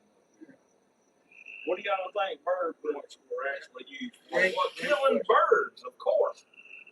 No, no. They're actual arrowheads. Actual arrowheads. Here's a. I get a close up on a few that I got right here. Let me see. Matter of fact, I'll show you one of my smallest ones. I got a couple of examples. Hey, Marlon. Welcome, buddy. Yep, I agree with you, buddy. I agree with you 100% on the limestone. Got nothing to do with it. Told them that night I was just thinking it would be kind of productive. I got them glued down. They said that blue. I don't know. Let's see. I got a couple of them moved here. Here's a couple little examples of some what's known as bird points. Let's see if I can get a clear shot. There's a little one right there. And they're usually going to be triangular. Another little one right there. This is the smallest one I've ever found right here. It's T90 thin. It'll fit on a dime and not stick off the edges. But bird points is strictly bow and arrow. Now, I was up around Grenada where I found some of these, and there were some folks talking about blow guns, and that might have been the case. I don't know about no blow guns, but even when you get up in the points this small here, that's a true arrowhead right there. I mean, it's too small to do anything else with. Now, could you hunt birds with a bow? I'm sure you could. Oh, yeah. But it's just a throw-off name or something people call them. Here's another little T90. East Kentucky Ancients, welcome. T90. I see, that's just too. Well, if you ever have time, check out Harlan Artifacts. We have a lot of South American stuff sometimes. I had to check that out. I love South American stuff. Oh, yeah. Check this out. This is something pretty cool. You find this in a creek by one of our campsites. This is another thing when you start talking about the trade. See that? You talked about crossing some bodies of water. This right here comes from where we dug at. Really? Yeah, in the creek. I don't know if you've ever seen it. But that's a trade beat right there. That's a trade beat. And that's gonna be like 1600s, and it's there. This is crazy. So check this out. So there's accounts. What they would do, they would come over here. They'd already made contact with the Indians, and you got the Spanish. They're coming over, so they already made contact. Well, the Native Americans, everything they have is just hard stone. Same thing this batter stone is made out of, or maybe bone or shell or something like that. And they made these beads, and so whenever this is glass, so the Phoenician glass, trade beads. So whenever they seen this stuff, this is something. I mean, this is very valuable to a Native American. So after they figured that out, they was coming over with pots full of these trade beads. And there's accounts from the explorers and stuff where they was trading just one bead for like 2 tan deer hides and stuff like that. I mean, it's wrote down in the record of what they was trading these kind of beads for. So, I mean, if you imagine the time it would take to kill 2 deer, probably brain tanning them and smoking them and breaking the hide and the whole 9 yards of what it takes to go into that to make that just for one little bead like this. I mean, this was extremely valuable. And then you think about what it would take saying that to get a whole strand of beads. I mean, it's crazy. I don't even know what kind of price that would be to like. It's insane. And just the history, like how it got from where it got to right a few miles down the road. That thing traveled thousands of miles to be just right down the road. It's insane. It really is insane. And the Native Americans, they also have their way of making beads. Oh yeah. Actually, no. Example. Oh gosh. Now it's found at that site we was digging on today too. Yeah, this So for whoever ain't watched our channel, and probably most of y'all have. But I tell you, if you ever heard that song "Banded Clovis," where he found that Clovis and then he hit him over the head and killed him, shot him with a pistol. great song right Yeah, this right here was gonna be one of those situations almost when Robert found this thing today. Man, this thing is insane. It's only got the one hole all the way through. But my opinion of all the rest of these holes, and I know you can't see real good, but you can see where they got all the way around this thing is faceted. And I think my personal opinion of that is I think what they did was I think they drilled it shallow and I think they glued pieces of shell or bone inside those little spots and polished it down where it was almost like a dice looking to it. I'm not saying it was a dice. I'm just saying kind of like how that looked. I think they polished it down, and it was inlays in that bead. That was very. I don't know. We talked to some people that's very knowledgeable. We talked to a couple of archaeologists trying to find. Nobody's ever seen anything exactly like it ever. And I have looked up and found pictures of stuff with inlays like that, but as pipes or something like that, no beads. It's a very strange artifact. One of one, no doubt. The crazy thing about that is finding two beads from two different cultures, in the same area. Yeah, I've seen that bead at Chris show, and I've actually got one. I bought it because it's red, white, and blue. But they, this is way before America was even they just, Indians preferred, certain colors and everything, and that was shiny enough. I did my research on the Venetian glass beads of the day, and that's true enough. And if I ain't mistaken, that came from Italy, correct? The Venetian black bead trade or whatever. I'll tell you something else. I started to get off the wall in there, but I just didn't. I mean, you can only fit so much on this little table. But something else is really cool that I found. I've only found one. I think I found it in the creek, if I remember correctly, whenever I was sitting. And it's a dadgum gun flint. And you can tell the difference. I think it's English gun flints and Spanish gun flints, and it's one kind of flint versus another kind of flint. One's one color, one's the other. And I don't remember which it is, but that thing had been old. Okay, man. I mean, it had to have been expedition. Yeah, had to be. Yeah. And I found it around here. Very big artifact there. Who just said that? East Kentucky Ancients.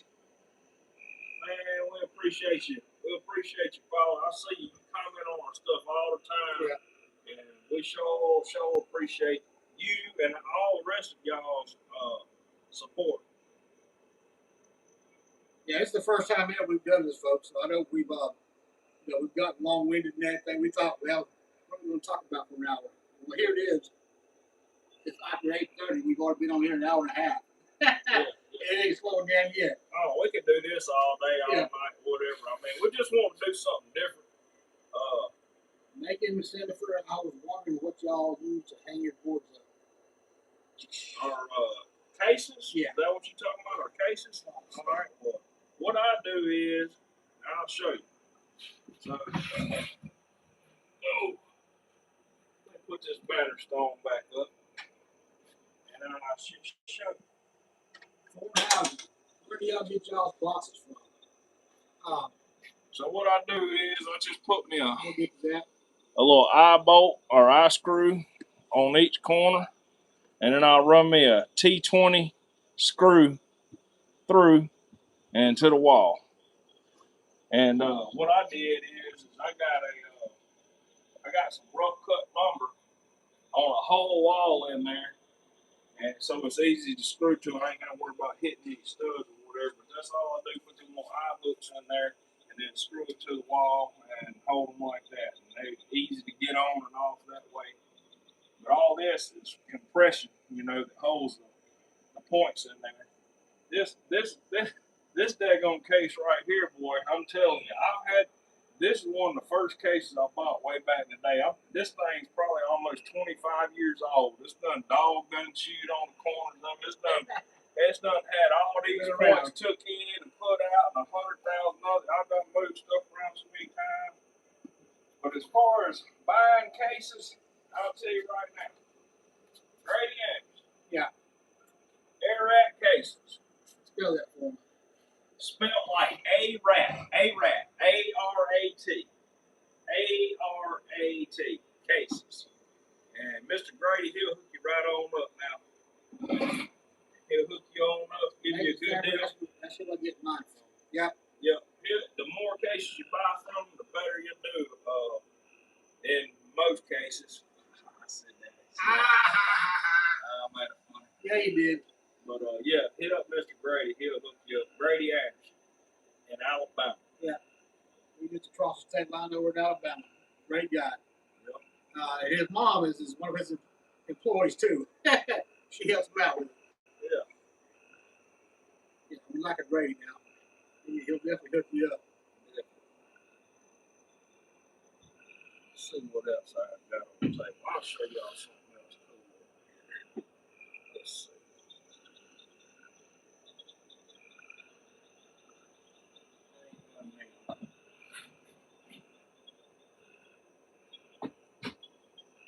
This right here is the best point I've ever found.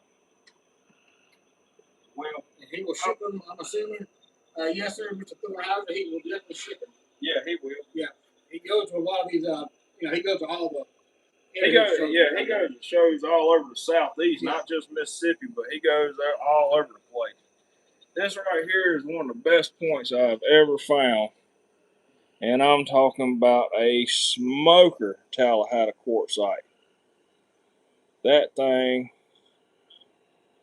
is a killer. Ground base. This come out of the creek hunting. That is just a killer point right there. Killer point. And then I went off and I knew it was authentic, and I mean it's pretty much ain't questionable by no means. But I went on and got Mr. Jerry Dickey to do me a authentication on it, just for craps and giggles. Kirk corner knots, 6,900, 7,500 years old, yada yada yada. There's all the information if you want to see that. But Mr. Dickey is, if I must say so myself, he's not an easy man to get a hold of, not an easy man to get your authentication papers back from, and not a very cool individual in my daggone opinion. That's just my personal opinion, but as far as artifact authentication, you ain't gonna beat him. He's well known all over the country. Goes to shows all over the place.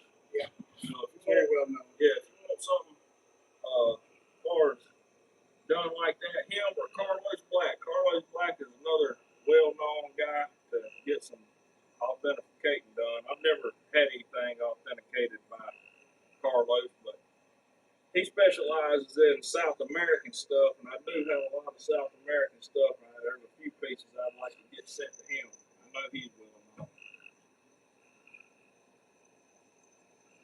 Which artifact was your favorite to find, and would you rather dig in the dirt or in the creek? My favorite artifact to find, probably catfish. That was my favorite There you go. artifact. Yeah. Yeah. We kind of found each other, man. Man, golly, favorite artifact to find. That'd be a horrible one. Yeah, that's an absolute horrible one. I mean, that some gun I could have showed was probably my favorite that I found. I mean, I've got several that would be right there on the line with it, but dirt or creek, man, that's a hard question to answer too. One minute you think you like digging in the creek until you spend 5 trips digging in the creek and don't find a cotton picking thing. Right. And then you like, I'm ready to go get back in the dirt. And then you get back in the dirt, and then you go 5 freaking times and don't find a cotton picking thing. So it's like you want to not dig in either one of them. You just want to quit and give up. We just talked about the very thing today. We sure was. I'm about ready to retire. You had the creek thinking using the dirt. You had the dirt thinking using the creek. Yep. Yeah, that's a hard question to answer.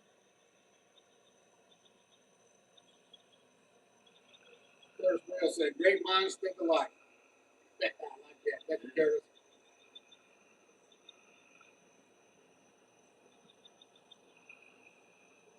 All right. Giveaway. How about a giveaway? Yeah, Let's do a dadgum giveaway. We ain't did one of them. So this time we got 14 people watching. We're gonna say pick a number between 1 and 35. Closest without going over wins. Pick one time, one number. And I'm gonna get Catfish the right number down, and I'll show you what I'm gonna throw up. We gotta get rid of all this stuff. I'm gonna be Hell yeah, they're already starting. Between 1 and 35. I had even. well, don't look at it. Just write the numbers down. All right, look. This is what I'm gonna give away this time. This is a Uniface blade. Now I bought this out of a collection. The dude had a whole cigar box full. Some was broke, some wasn't, and I kept the good ones out. And man, this is one of my favorite kinds of artifacts right here. It's simple, but so useful at the same time. I mean, you see all those micro flakings, but it's just made off of a flake. A lot of people that's just hunting would see that as nothing, but it is most definitely a flake knife, Uniface. Yeah. I mean, you see all those micro flakes all the way down that side where they was using. I mean, that's all it took.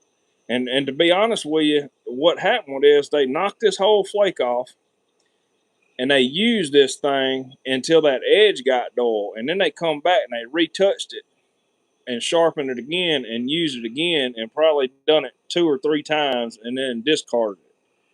They didn't really much use this side, but that side. So whoever wins this will get this and this. What we got? A 1964. 1964 silver quarter. Gotcha. I mean, that's $12 right there by itself in silver. And Kelly Duncan says, "Creek walk 8 miles and be thrilled when I find just one." Yes, sir. The thrill is in the hunt, correct? All right. So I got my number. I'm going to let it run for just a few more minutes. all right, who said what? How you know Kelly ain't a guy or a girl? You said yes, sir. Yes, ma'am. Yes, sir. Whatever you prefer to be called. We don't know. You got to daggone get down with the LGBTQTRTFLLMD XYZ.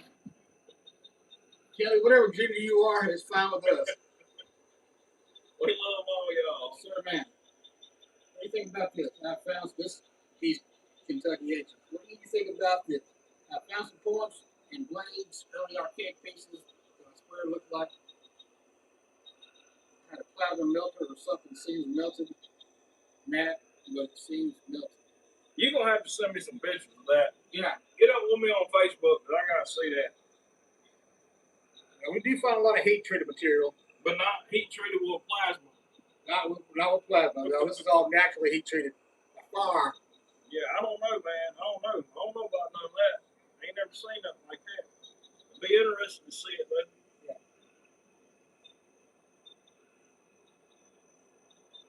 Thin blade, but it seems like sure was nothing as part of making it. No heat treated like this. Now we'll get kind of that's it too. God, guns, and ammo, man. Oh, What a yes, name sir. there. Yeah. Hey, welcome. Yeah, welcome. Definitely American. What can I purchase y'all's hats? Man, where can you purchase our hats? You got to get up with me on Facebook on that. Hit me up on Facebook Messenger. I don't know if you got Facebook or whatever, but if you do, East Kentucky ain't on Facebook. Might catch us at a show one day. Looking forward to it, East Kentucky. I wish I could make it easier to where I know there's a lot of people that ain't on Facebook, and I hate that, but that's my only option I really got to move these hats. Appreciate that. Appreciate that. That said the hats look sharp. Thank you. I'm assuming that's the King Crown, #1. Man, I don't know what that is. I think that's might have to do with whoever commented the most. First, second, I don't know. That's nice. That's something new to me right here. Has everybody picked a number? How soon y'all have? So I guess it's gonna start. Let's see, we got 1, 2, 3, 4, 5, 6, 7 people pick numbers, and there's 20 people on here. So I guess that's just gonna make it a lot easier now. If y'all don't want that silver quarter and that uniface knife, pick a number 1 to 35 or 0 to 35. Closest without going over wins. Yeah, we need 1 more minute on that. The uniface flight knife. Man, that's nice. And a 1964 silver quarter. All you gotta do is pick a number for a chance. Ooh, that's some slick shirt right there. Oh yeah. Oh yeah. Wow. That's nice. I love them. I love them. One of my favorite artifacts. Out of all this stuff I find all the time, I just love those, man. It's simple, but effective. And very elegant with the I bet we've been talking about it. Maybe this winter I'll make it happen. I want to skin a whole daggone deer out and debone it and the whole 9 yards with nothing but stone tools and make a video on it. Just to show how effective this is. It's crazy. All right, that particular giveaway is over. And it looks like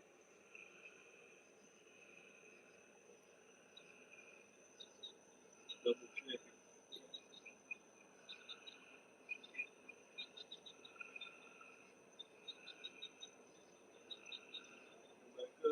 We checking the numbers. yeah. Keep them on and just make sure. All right, we got a winner here, and this is come up to the camera so everybody can see. This was the number Catfish wrote down. 18, and God's guns and ammo come in there with what, a 15? Yeah, with the 15. He's the closest one. Congratulations, man. I like that. You don't love this. I mean, I've seen it before in this cases and everything, but I've never put my hands on it. I mean, you can still cut with that thing. That's a good one, right there.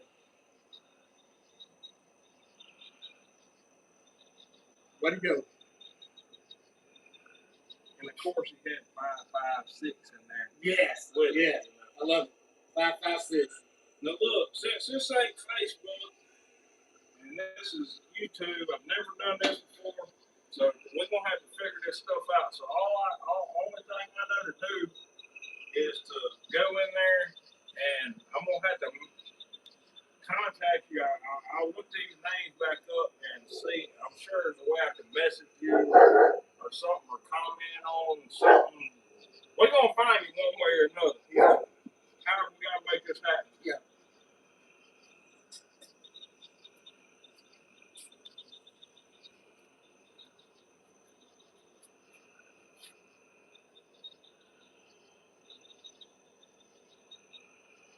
Say something smart, Catfish. Well, today was a fine day, man. It was. Yeah. Show y'all something. Go ahead. I don't have none of those in my collection, so we'll go back and get them. Okay, God's guns and ammo. Yeah. Oh, you're gonna love it, dude. Another very, very, very cool artifact that I purchased here. And this is all shell. It's heavy, heavy necklace. All made out of shell. And these come out of the Spyro mound, if I remember correctly. Where's that located at, Chris? You remember? Is that? I want to say Ohio, but I Ohio. don't want to get the line. I might be lying. I can't remember.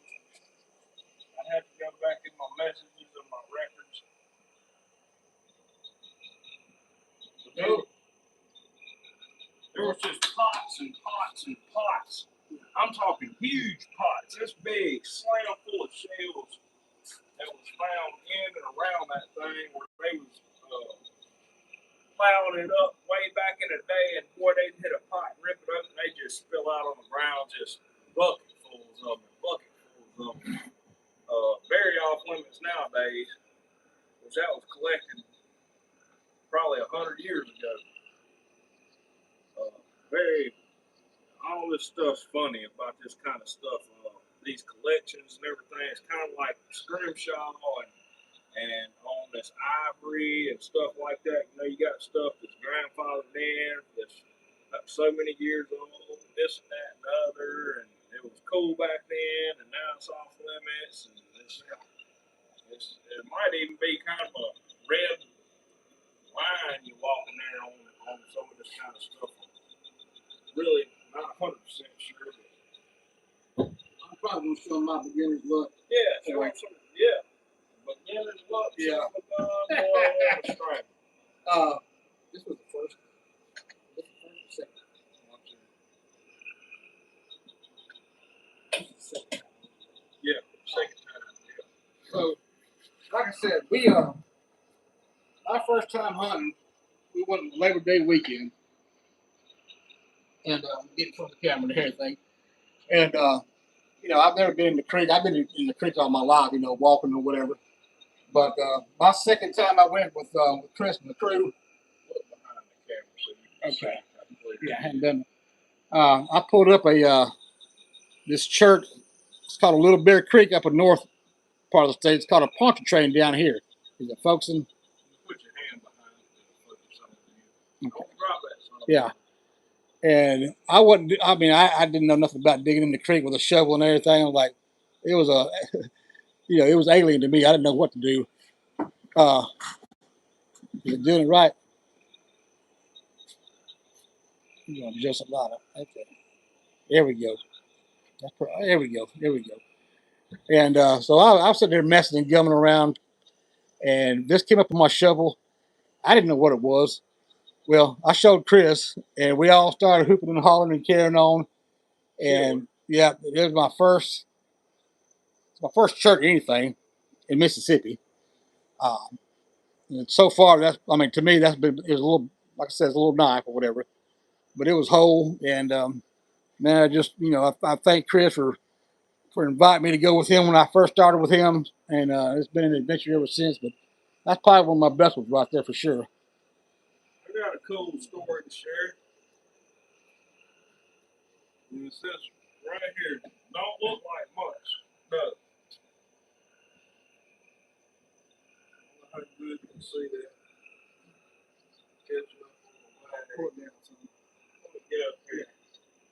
Now this right here, cut me off. This piece right here, this little tip, don't look like much. But that right there is what started my collection 25, 26, 27 years ago, right there. That was it. And this is the funny thing about it. So at the time, I don't remember how old I was. But I do remember my sister at the time. She was about 8. And I took her down in the woods, and I'm talking about I tromped her through some bull stuff, knowing something, son. Some daggone rabbit holes we was going through. We got down there, and I had a dang spaghetti noodle strainer. Old metal colander, this big around. Didn't know what I was doing from nothing. There was this guy that worked with my dad, and he had arrowhead hunted when he was a kid. And I was walking down the creek, and I found a little piece of tile that had a quartzite flake, and I thought it was cool. I'd never seen a rock like that in my life. And so of course, kids don't collect rocks. Of course, I wasn't a kid, but I was probably 15, 16 years old. My sister was about 7 or 8. I put that thing in my pocket, and I brought it to work and showed him, and he said, "That's flakes from where he was making arrowheads. If you finding that, there's going to be some arrowheads around there. So after he told me that, I went back to the creek and drove my sister down there. And we got down there, and there's actually a base, too. She was the first. She found a daggone Native American artifact before I ever did. And we was just scooping some sand up. I don't even think we had I know we didn't have a full-blown shovel. We might have had some little shovel or using our hands. I'm talking about a shallow creek, sandy, no rocks, just sand. And we scooped up sand, throw it in that little colander and sift it through it. Dang, I'd do it and then she'd do it. And I'd do it and then she'd do it. And after a couple times, she found a dang base. And boy, I was getting it then. So after I seen that, I was getting it. And I pulled that tip out right there. And that's the very, very first artifact I ever found in my life. I've never let go of it. I've always held on to it. And that base that she found, I got it put up in a special little case too. But I thought that was pretty dang neat. It looks insignificant to anybody else, but to me, that thing's worth more than any of the rest of these artifacts on this table. There's Will. I noticed you took my comments down. Sorry if I offended you.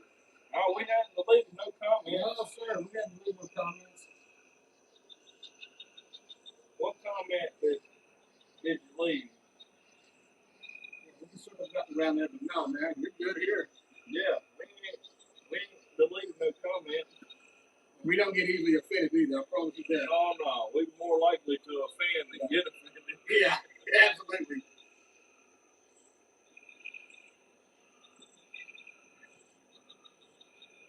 That may have been a glitch of some of Curtis Wells, but no, we ain't taking down nobody's comments. Heck no, man. This is our first time doing this, and y'all have helped us exceed what we thought we was going to be doing tonight anyway. By doing that. We thank y'all having spent some time with us tonight, and hopefully this will after tonight and everything. I think this will hopefully be a regular thing, Chris. Yeah, Yeah. man. I mean, this will be cool. Yeah. I mean, we don't have a whole lot of people in here, but hey, whatever. Yeah. I mean, I know we just hit over 3,000 subscribers on our channel. Yep. And that's a significant number to us. We appreciate every one of them. Oh, yeah. And so, I mean, I didn't expect to just have no tons and tons of people in here on my first live or anything, but it's cool that we got what we do have. Yeah, Appreciate y'all being here with us. it's going to do that. I put up some website for Cato Trading Company. Okay, yeah, that's fine, man. We didn't take anything down on that. YouTube might not like you sharing a website or something like that. It wasn't us that took it down. You might just have to spell it out in the comments instead of like sharing a link or something. Yeah. And then do it that way. But no, we didn't delete any comments on that. They got a specific set of rules and regulations, so yeah, I agree with what Chris just said. Yeah. East Kentucky Ancient. I'm glad you stopped in too, man. Yeah, Scott, it was up 30 views. I couldn't believe that. That's kind of what I was expecting. I told Catfish earlier, I was like, it's going to swing. We're going to have 15 and 20 and 30 and 10 and yada, yada, yada. So, with that being said, let's do a giveaway. Yeah. Man, we got some dang giveaways up here. We've been up here for a while. We're fixing to do it right now. It always says I had my first point from 55 years ago. Still my favorite. We're fixing to do it right now. Now he says I'm stoked I didn't miss y'all's first live. But we are too, man. Big time. Definitely.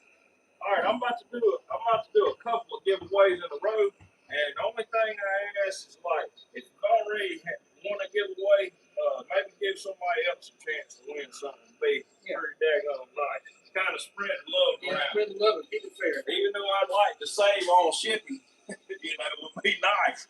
We're gonna try to spread love around the heck with the daggone money. All right, so What we got for him, Chris? all right, this is what we're gonna do. Look, no, heck no. This is how we fixing to do this. Let's see. Oh yeah. This is what we fixing to do right here.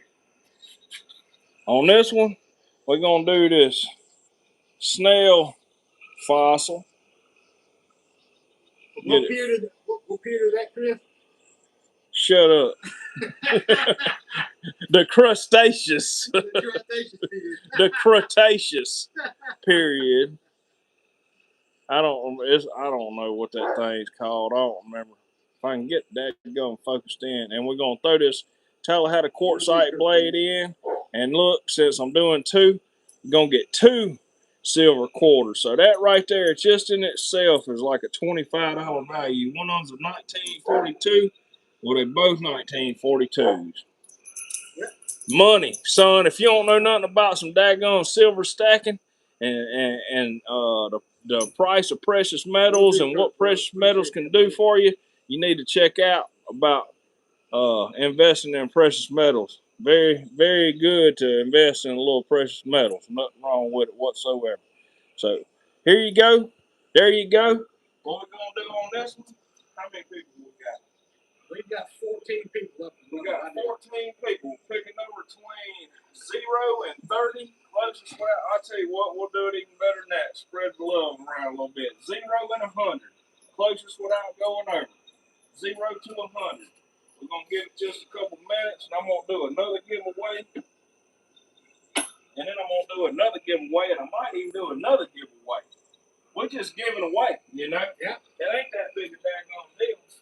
All right, we got 71. Just share, 55. share the love. Oh, yeah. They're rolling in now. Spread it around a little bit.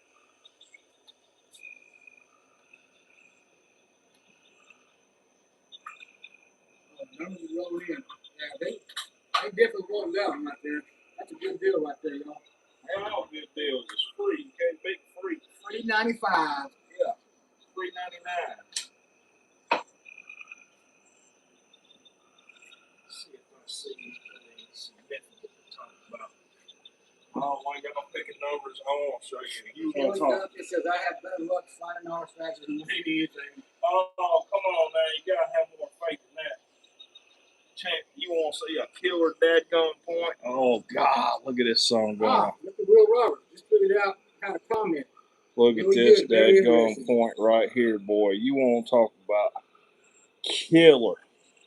Look at the bevel on that thing. That's something we fixing to talk about too. Is bevels.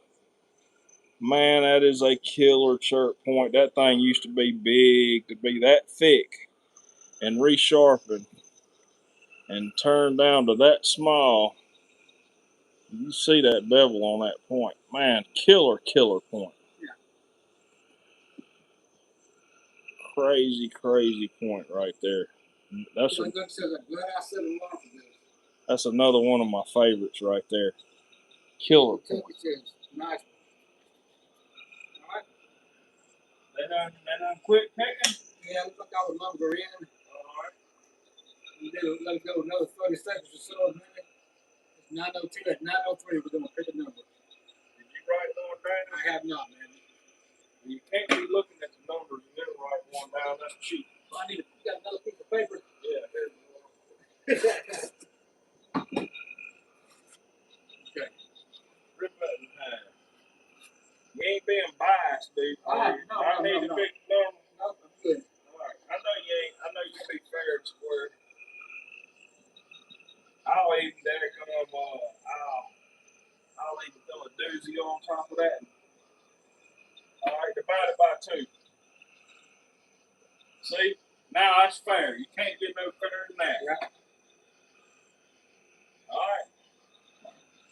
All right, let's go back and see what the lucky winner is. Got some high numbers up here tonight. It looks like it might not even matter if it was divided on. Yeah.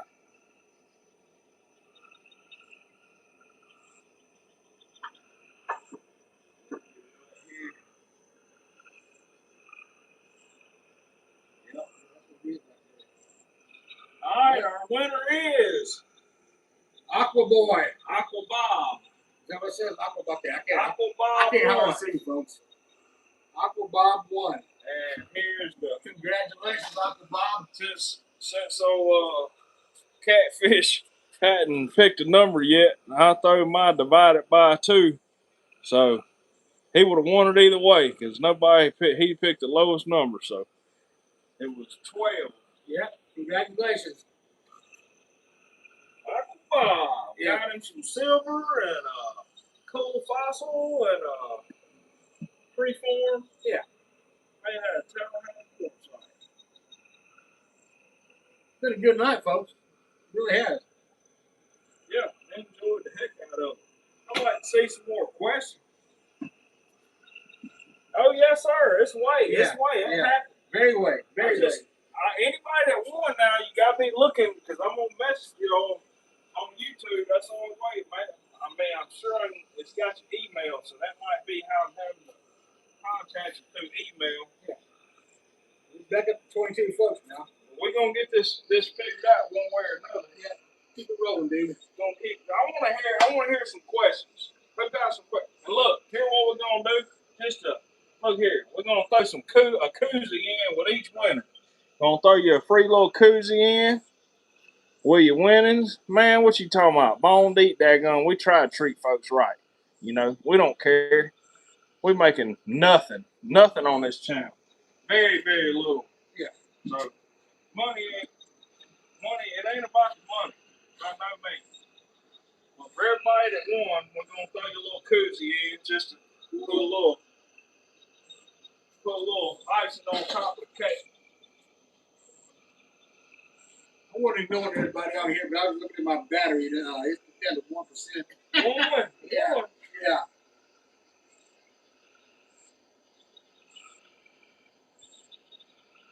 I'm too high for you to divide by 2.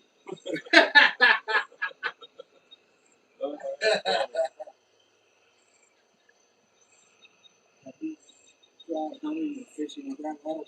No, I have not tried hunting or fishing with an Adam apple. That's might be something I'll pick up later on down the road. Yeah. I'm too busy. I got too much going on. I got too many. Well, this hobby in itself takes up most of my life. You know, it really does. It has consumed my life for years and years. And if you want to have a huge collection of artifacts, that's pretty much what you got to do is let it. Point blank. Someone Howard wants to know, how did y'all come up with y'all's name, Bone Deep? All right, that is a very, very dadgum good question. Perfect question. Glad to answer that because I don't know if I've ever explained that before, but I will tell you. As you can see, Our logo. And if you look in the middle of that skull right there, is that arrowhead. And the whole idea of that arrowhead in that skull comes from that bison skull that was found. I believe, I don't remember where it was found, but I know y'all seen it where it stuck in. It went through the horn, and they did X-rays of it, and the horn. It's a Calf Creek point, and it went in, and the point broke, and the tip of it separated and went all the way back and stuck on the other through the brain and into the skull on the other side after it separated. That's where that logo comes from. Is that skull gave me that idea, and Bone Deep is because that point was bone deep. Yeah. But it can have other meanings too, like the thrill of the hunt. The it's bone deep, like it's in your bones to want to find. I mean, it can go all kinds of ways, but the logo and the name strictly come from that bison skull that was found with that Calf Creek point in it. That was a good question. Very good question. And as far as a boat stone, never found a broken one. I've never seen any found in this area. And what do we think the boat stone was used for? I ain't got the slightest clue what a boat stone was used for. No daggone earthly idea. No idea. I don't even know what one is. A boat stone? I've heard of them saying it was part of a headdress. That's just from reading. No idea. I think it's just like the Attaway or the Banner Stone. I think it's just people have theories. Nobody really knows. I mean, that's my opinion. Until you find something in context, and I know there has been a batter stone found in context with an addle hook and addle handle. Of course, the wood was missing. Don't necessarily mean it was part of the weapon system itself. Yeah. Same thing with a boat stone. I don't even know anything about it being found in relation to anything. I don't know. Something definitely I'm gonna look up and dive more into.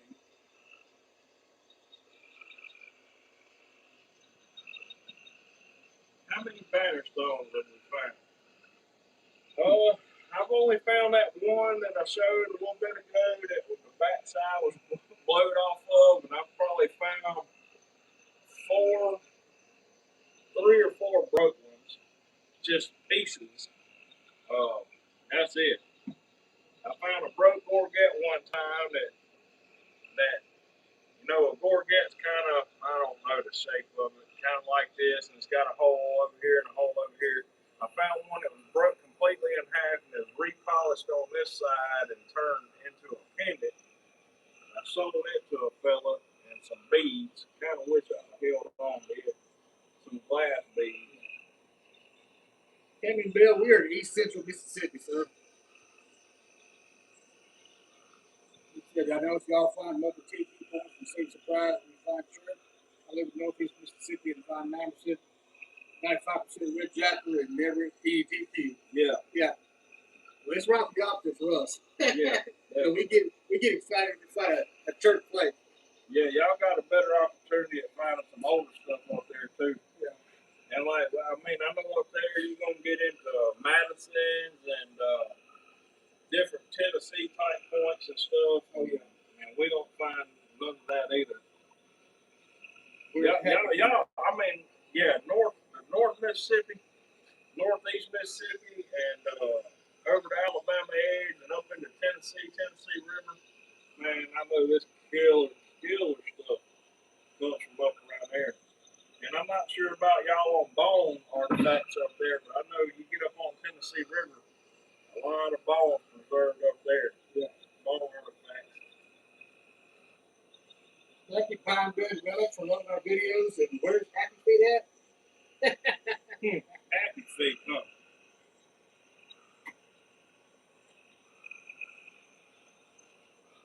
You mean magic shoes? That's what I think. That's what I'm thinking of. Could be magic shoes they're talking about. You gonna be glad Magic Shoes ain't here, because if he was here, this is how he be looking right now. Yeah. Eyes real big. He wouldn't have said nothing. You might throw up one of these. That's about it. He gets a little camera shy sometimes. Yeah. Turn the camera off, he's more full of crap than both of us combined. Easily. You wouldn't believe some of the crap he says on Snapchat. Make it blush. Lord Hauser, have you ever found a tomahawk head? My dad found one, and it's really the resistance in my collection. Got a little French accent there. You talking about the like a groove? Is it groove or is it mount? Or yeah, I do have one that I found on video. What, last year? Yeah, it was definitely last year. Magic shoes, he said. Magic shoes. Most unique artifact found. Oh my man. Well, some hard questions out there tonight, folks.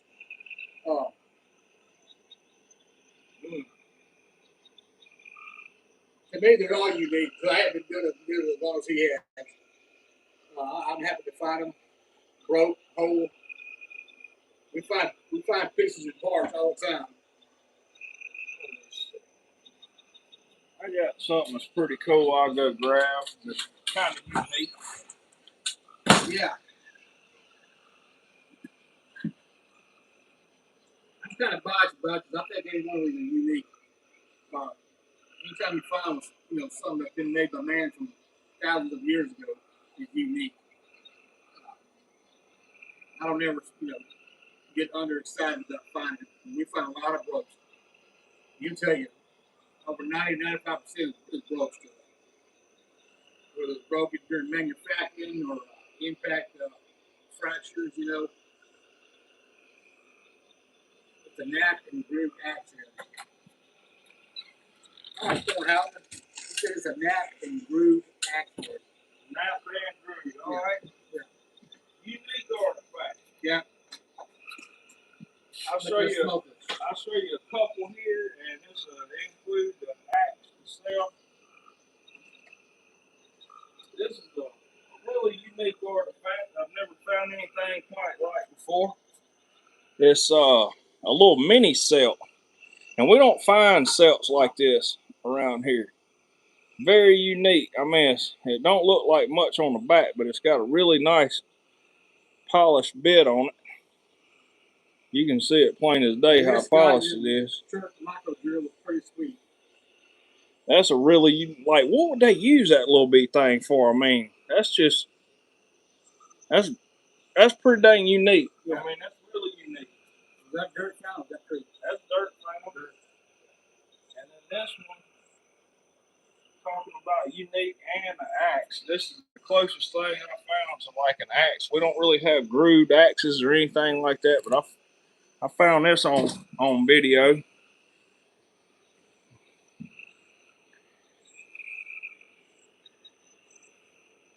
You can see the bit on it, and it's polished.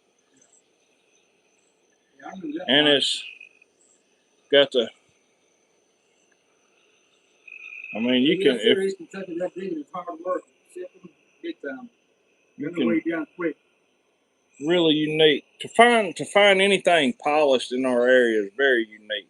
Very, very rare to find any polished.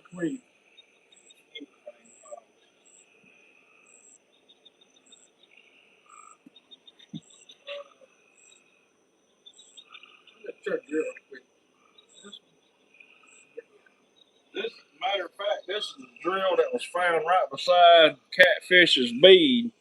It wasn't very far away from it. Cool little church drill. Found maybe 10 inches, no more than a foot away from his bead. I was on one side of the root ball, he was on the other side of the root ball. Very cool. And then, show another cool piece. This was found on video. Got a little bit of a tip ding, but this is where I was talking about trade earlier. That's dang novaculite point. Only source is Arkansas for that material right there. Very unique. I mean, just even though the tip's broke and it's got a pretty good chunk out that backside, it's still just knowing the source of that material being all the way. I mean, as a crow flies, it's probably 250 miles at least away from here. That's just crazy. Well, Kipper Hill said with us, what was the one catfish down that had the hole real smooth all the way through? That was this. That was that bead. That was this one right here. Yeah. I showed it a little bit earlier. You wasn't on there. Yeah. I'll show it again. But it is a bead. It's the best we can understand from talking to a couple of archaeologists. Very daggum unique artifact right there.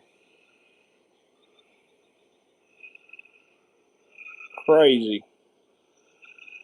artifact. I mean, that's just, man, I've been hunting 25 years at least, and that's the craziest artifact I've ever seen found right there. Absolutely. I mean, look at the polish on it, dude. It is, you can't even see scratches in it. It's so polished. Even the hole is dadgum polished out.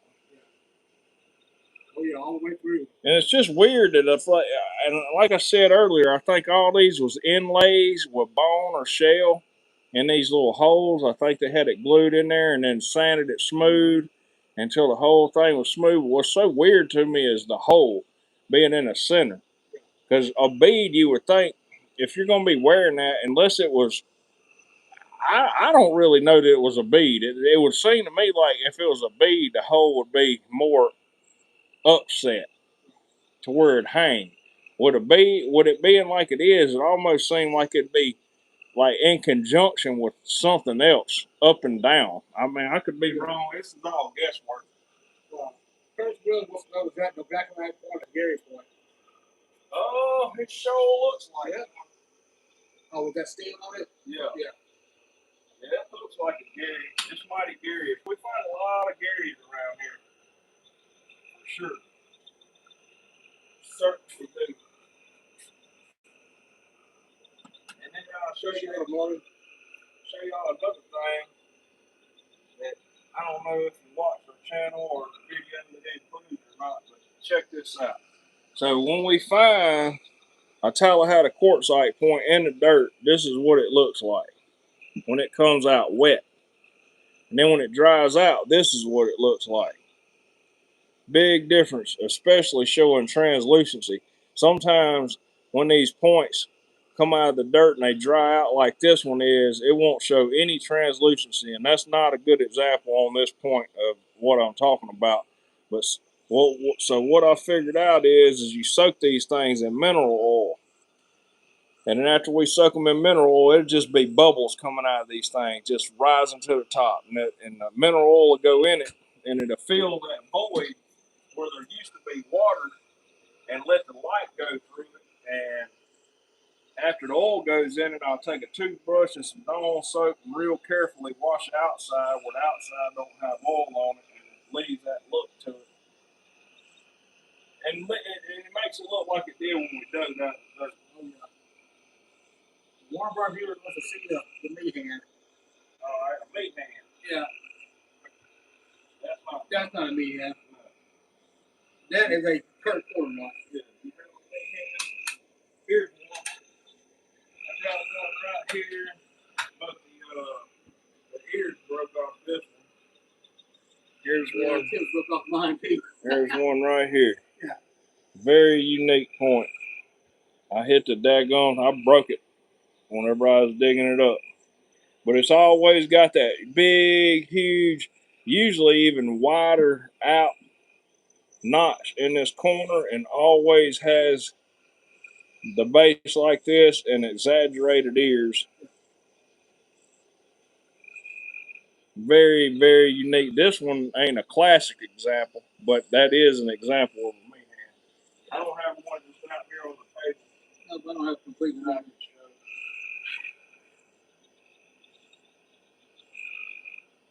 Yeah, Scott wanted you to show it and explain the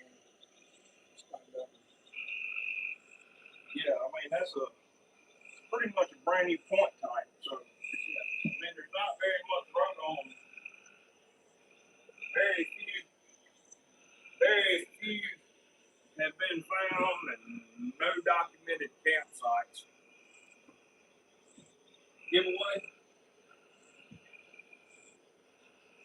All right, we're fixing to do a giveaway. giveaway. This time we're gonna do it on this pretty form. Tallahassee quartzite, got some cool veins straight through it. Yeah. And we're gonna do that little fossil right there. And then we're gonna throw 2 quarters in on that. We got a 1964 and a 1951. 90%. All right. How many folks we got? We got 15 folks, folks. All right. 15. We're gonna do 0 to 50. Closest without going over.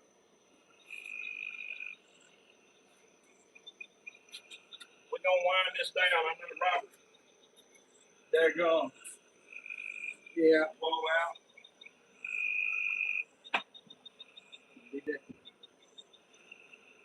I can read that. Yeah, unfortunately, I got to go to work tomorrow, folks. My holiday weekend is come to an end. Square back knife. I ain't seen the square back knife. I don't know which one you're talking about. Never heard of that.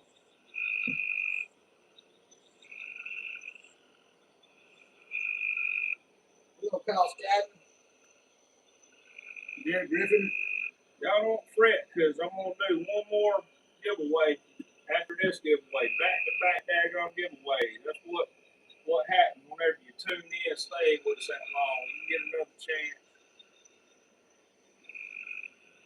Kelly Duncan for hanging in there with us. Yeah, we appreciate it. Yeah, we appreciate everybody being out here tonight for sure. We didn't know it was going to go this well, but it surely has. Thank y'all for y'all participation. Yeah. Gotta buy you some more rocks, huh? I understand that.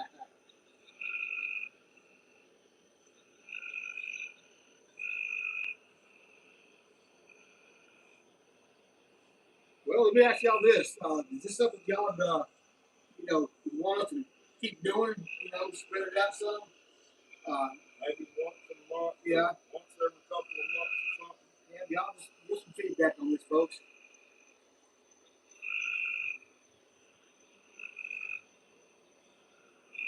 Our plan was not to have a plan, but we had a plan, but we didn't stick to the plan.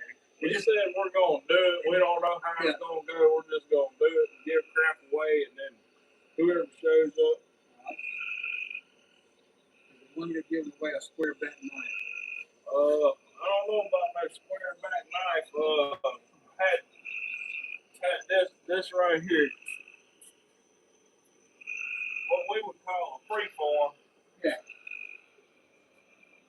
That one right there is the one we're giving away right now. Is the bottom of it sharp or ground? Yeah, none of it feels ground. I mean, it's come out of the creek, so it's not exactly sharp like they chestnapped it, but it don't feel ground, to answer your question. More housing. I appreciate y'all going live and spreading y'all's knowledge with us. So thank you for showing up, everybody. I really like this type of thing for sure. Yeah, definitely. Kelly Duncan, love the translucent. Oh yeah. Yeah, it's got some pretty color bangs to it. Darker bangs. All right, we're fixing to find the wiener. Yeah. All right, so this is the number you put down. Was number 30. Okay. Closes without rolling over. Check it once, check it twice.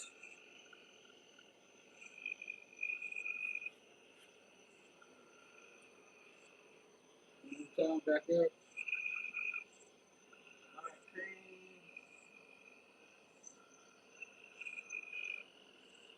21.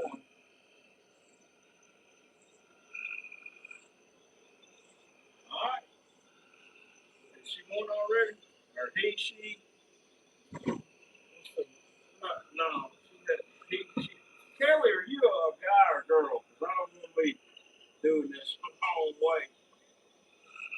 Oh. Being negative. Guy. All right. Mr. Kelly. Yes, sir. Mr. Kelly, we got that established. Thank you very much. Are a wiener.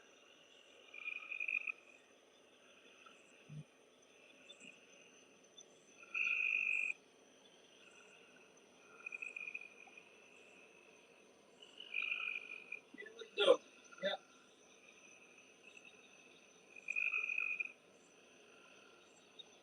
Will Roberts, I've been glued. Good job.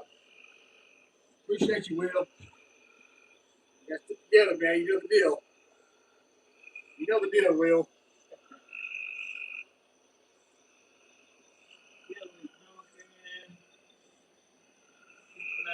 I saw some on Facebook. Gotcha.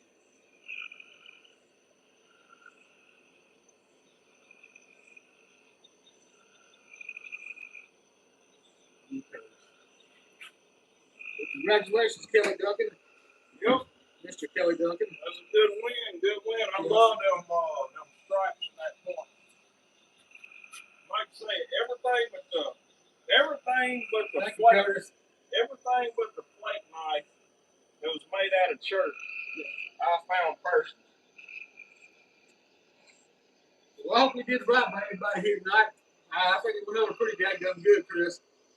All I can tell you is we got one more winner, the grand prize winner here. Yeah. And if you won before, I'm sorry, but you out. You can't just take everything, and run. So this is what we're gonna do. Here you go. Write one more number down, Robert. I got that nickname you're talking about earlier. Huh? Think that nickname will throw them off? Look. The original nickname? For who? You? Oh no, send me a know that. Okay. Send me a know that. We're going with a number on this. Okay. All right. You were going to win a Bone Deep Lithics hat and a daggum 1925 silver dollar.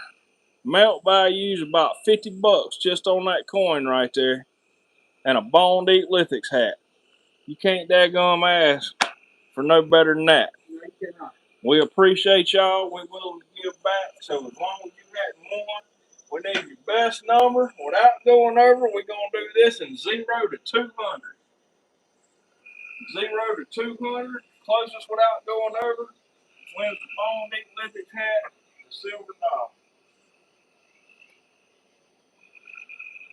Yeah, that's going to be a good price for somebody.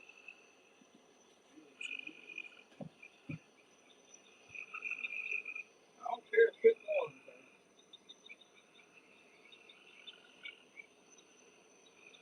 Like something, man. Hang on.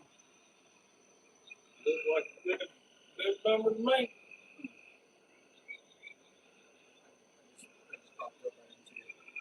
Alright, well, it don't matter. I mean, it's all legit. Y'all can quit guessing. We got a winner. Yeah. We got us a winner. We got us a winner. Picked it dead on. Yeah. The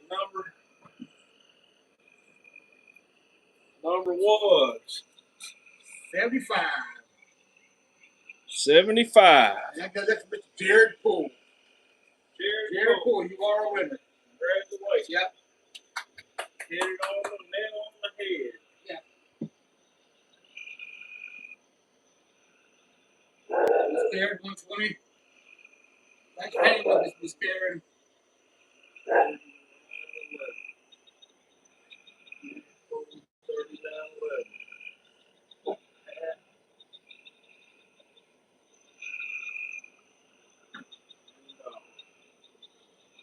Shoot, you can't ask no better than that. Yeah. Yes, sir. You win them. Yeah. Way to go, Jared. You want to do the outro? Hey. Nobody ever hangs to the outro. Watch the numbers drop. Yeah. 23, 19, 15. What was the first number that popped in my head? That was a good Yeah, very good, very good. Good choice. All right, folks. Well, we're gonna wrap this up. This is our first segment. We got to come up with a name for this. Live from the porch or something. We got to come up with something. Oh yeah, that's perfect. But man, we enjoyed every one of y'all being here tonight with us. We appreciate it. We need to try to give y'all content through our videos. It's entertaining, it's educational, informational, and man, we just have a great time. We had a great time tonight. Yeah. Y'all have blown us out the water. Man, this is better than there. Yeah, it is, man. It is. Look. Yeah, it is. This is some good stuff tonight, and it'll continue to get better. And we'll swap these cases out for different things, different topics. Y'all feel free, like you have any like to pop in, ask us any questions. If we have the answer for it, we'll have to give y'all the best of our knowledge of what we know about stuff. And just appreciate each and every one of y'all, and thank y'all for hanging with us. This is Bo Deep Lithics signing off. See ya. And no, Marlon Brumbello, we're not doing this every night. I work for the state of Mississippi. I can't afford to do this now, Yeah. much less every night. This time tomorrow night, I'll be at my job. Yeah. Appreciate y'all. Y'all check our videos out. Yeah. And look, I really need some support on the t-shirts on the YouTube channel. If you can go in and just buy a shirt, like I put it up there. Let me get in the camera. This is the actual shirt. I'm wearing one right now. I'm white. This is shirts that my sister made for us, but this is an actual shirt that's on the site right now. And the deal with that is I'm paying. I didn't want to go through the cheap version, so I made my own store and everything, and I'm having to pay like $40 a month. Nobody's buying any shirts, but I figured I'd just keep it rolling. We make just a fuzz off the YouTube channel, not a whole lot, but I knew that covered to run the store for a little while. We ain't getting no interaction on it, so if y'all can please just buy a shirt or two, it'd help kind of just pay for the. And we ain't getting no money in our pocket, but it pays for the service that I'm having to pay for. you can do that, that'd be nice. If you can't, we understand whichever. I just figured I'd mention it. But you go to the YouTube channel, and our store's right there up under the YouTube channel. But we appreciate y'all. God bless y'all too. Appreciate that. And we'll see y'all on the next go around.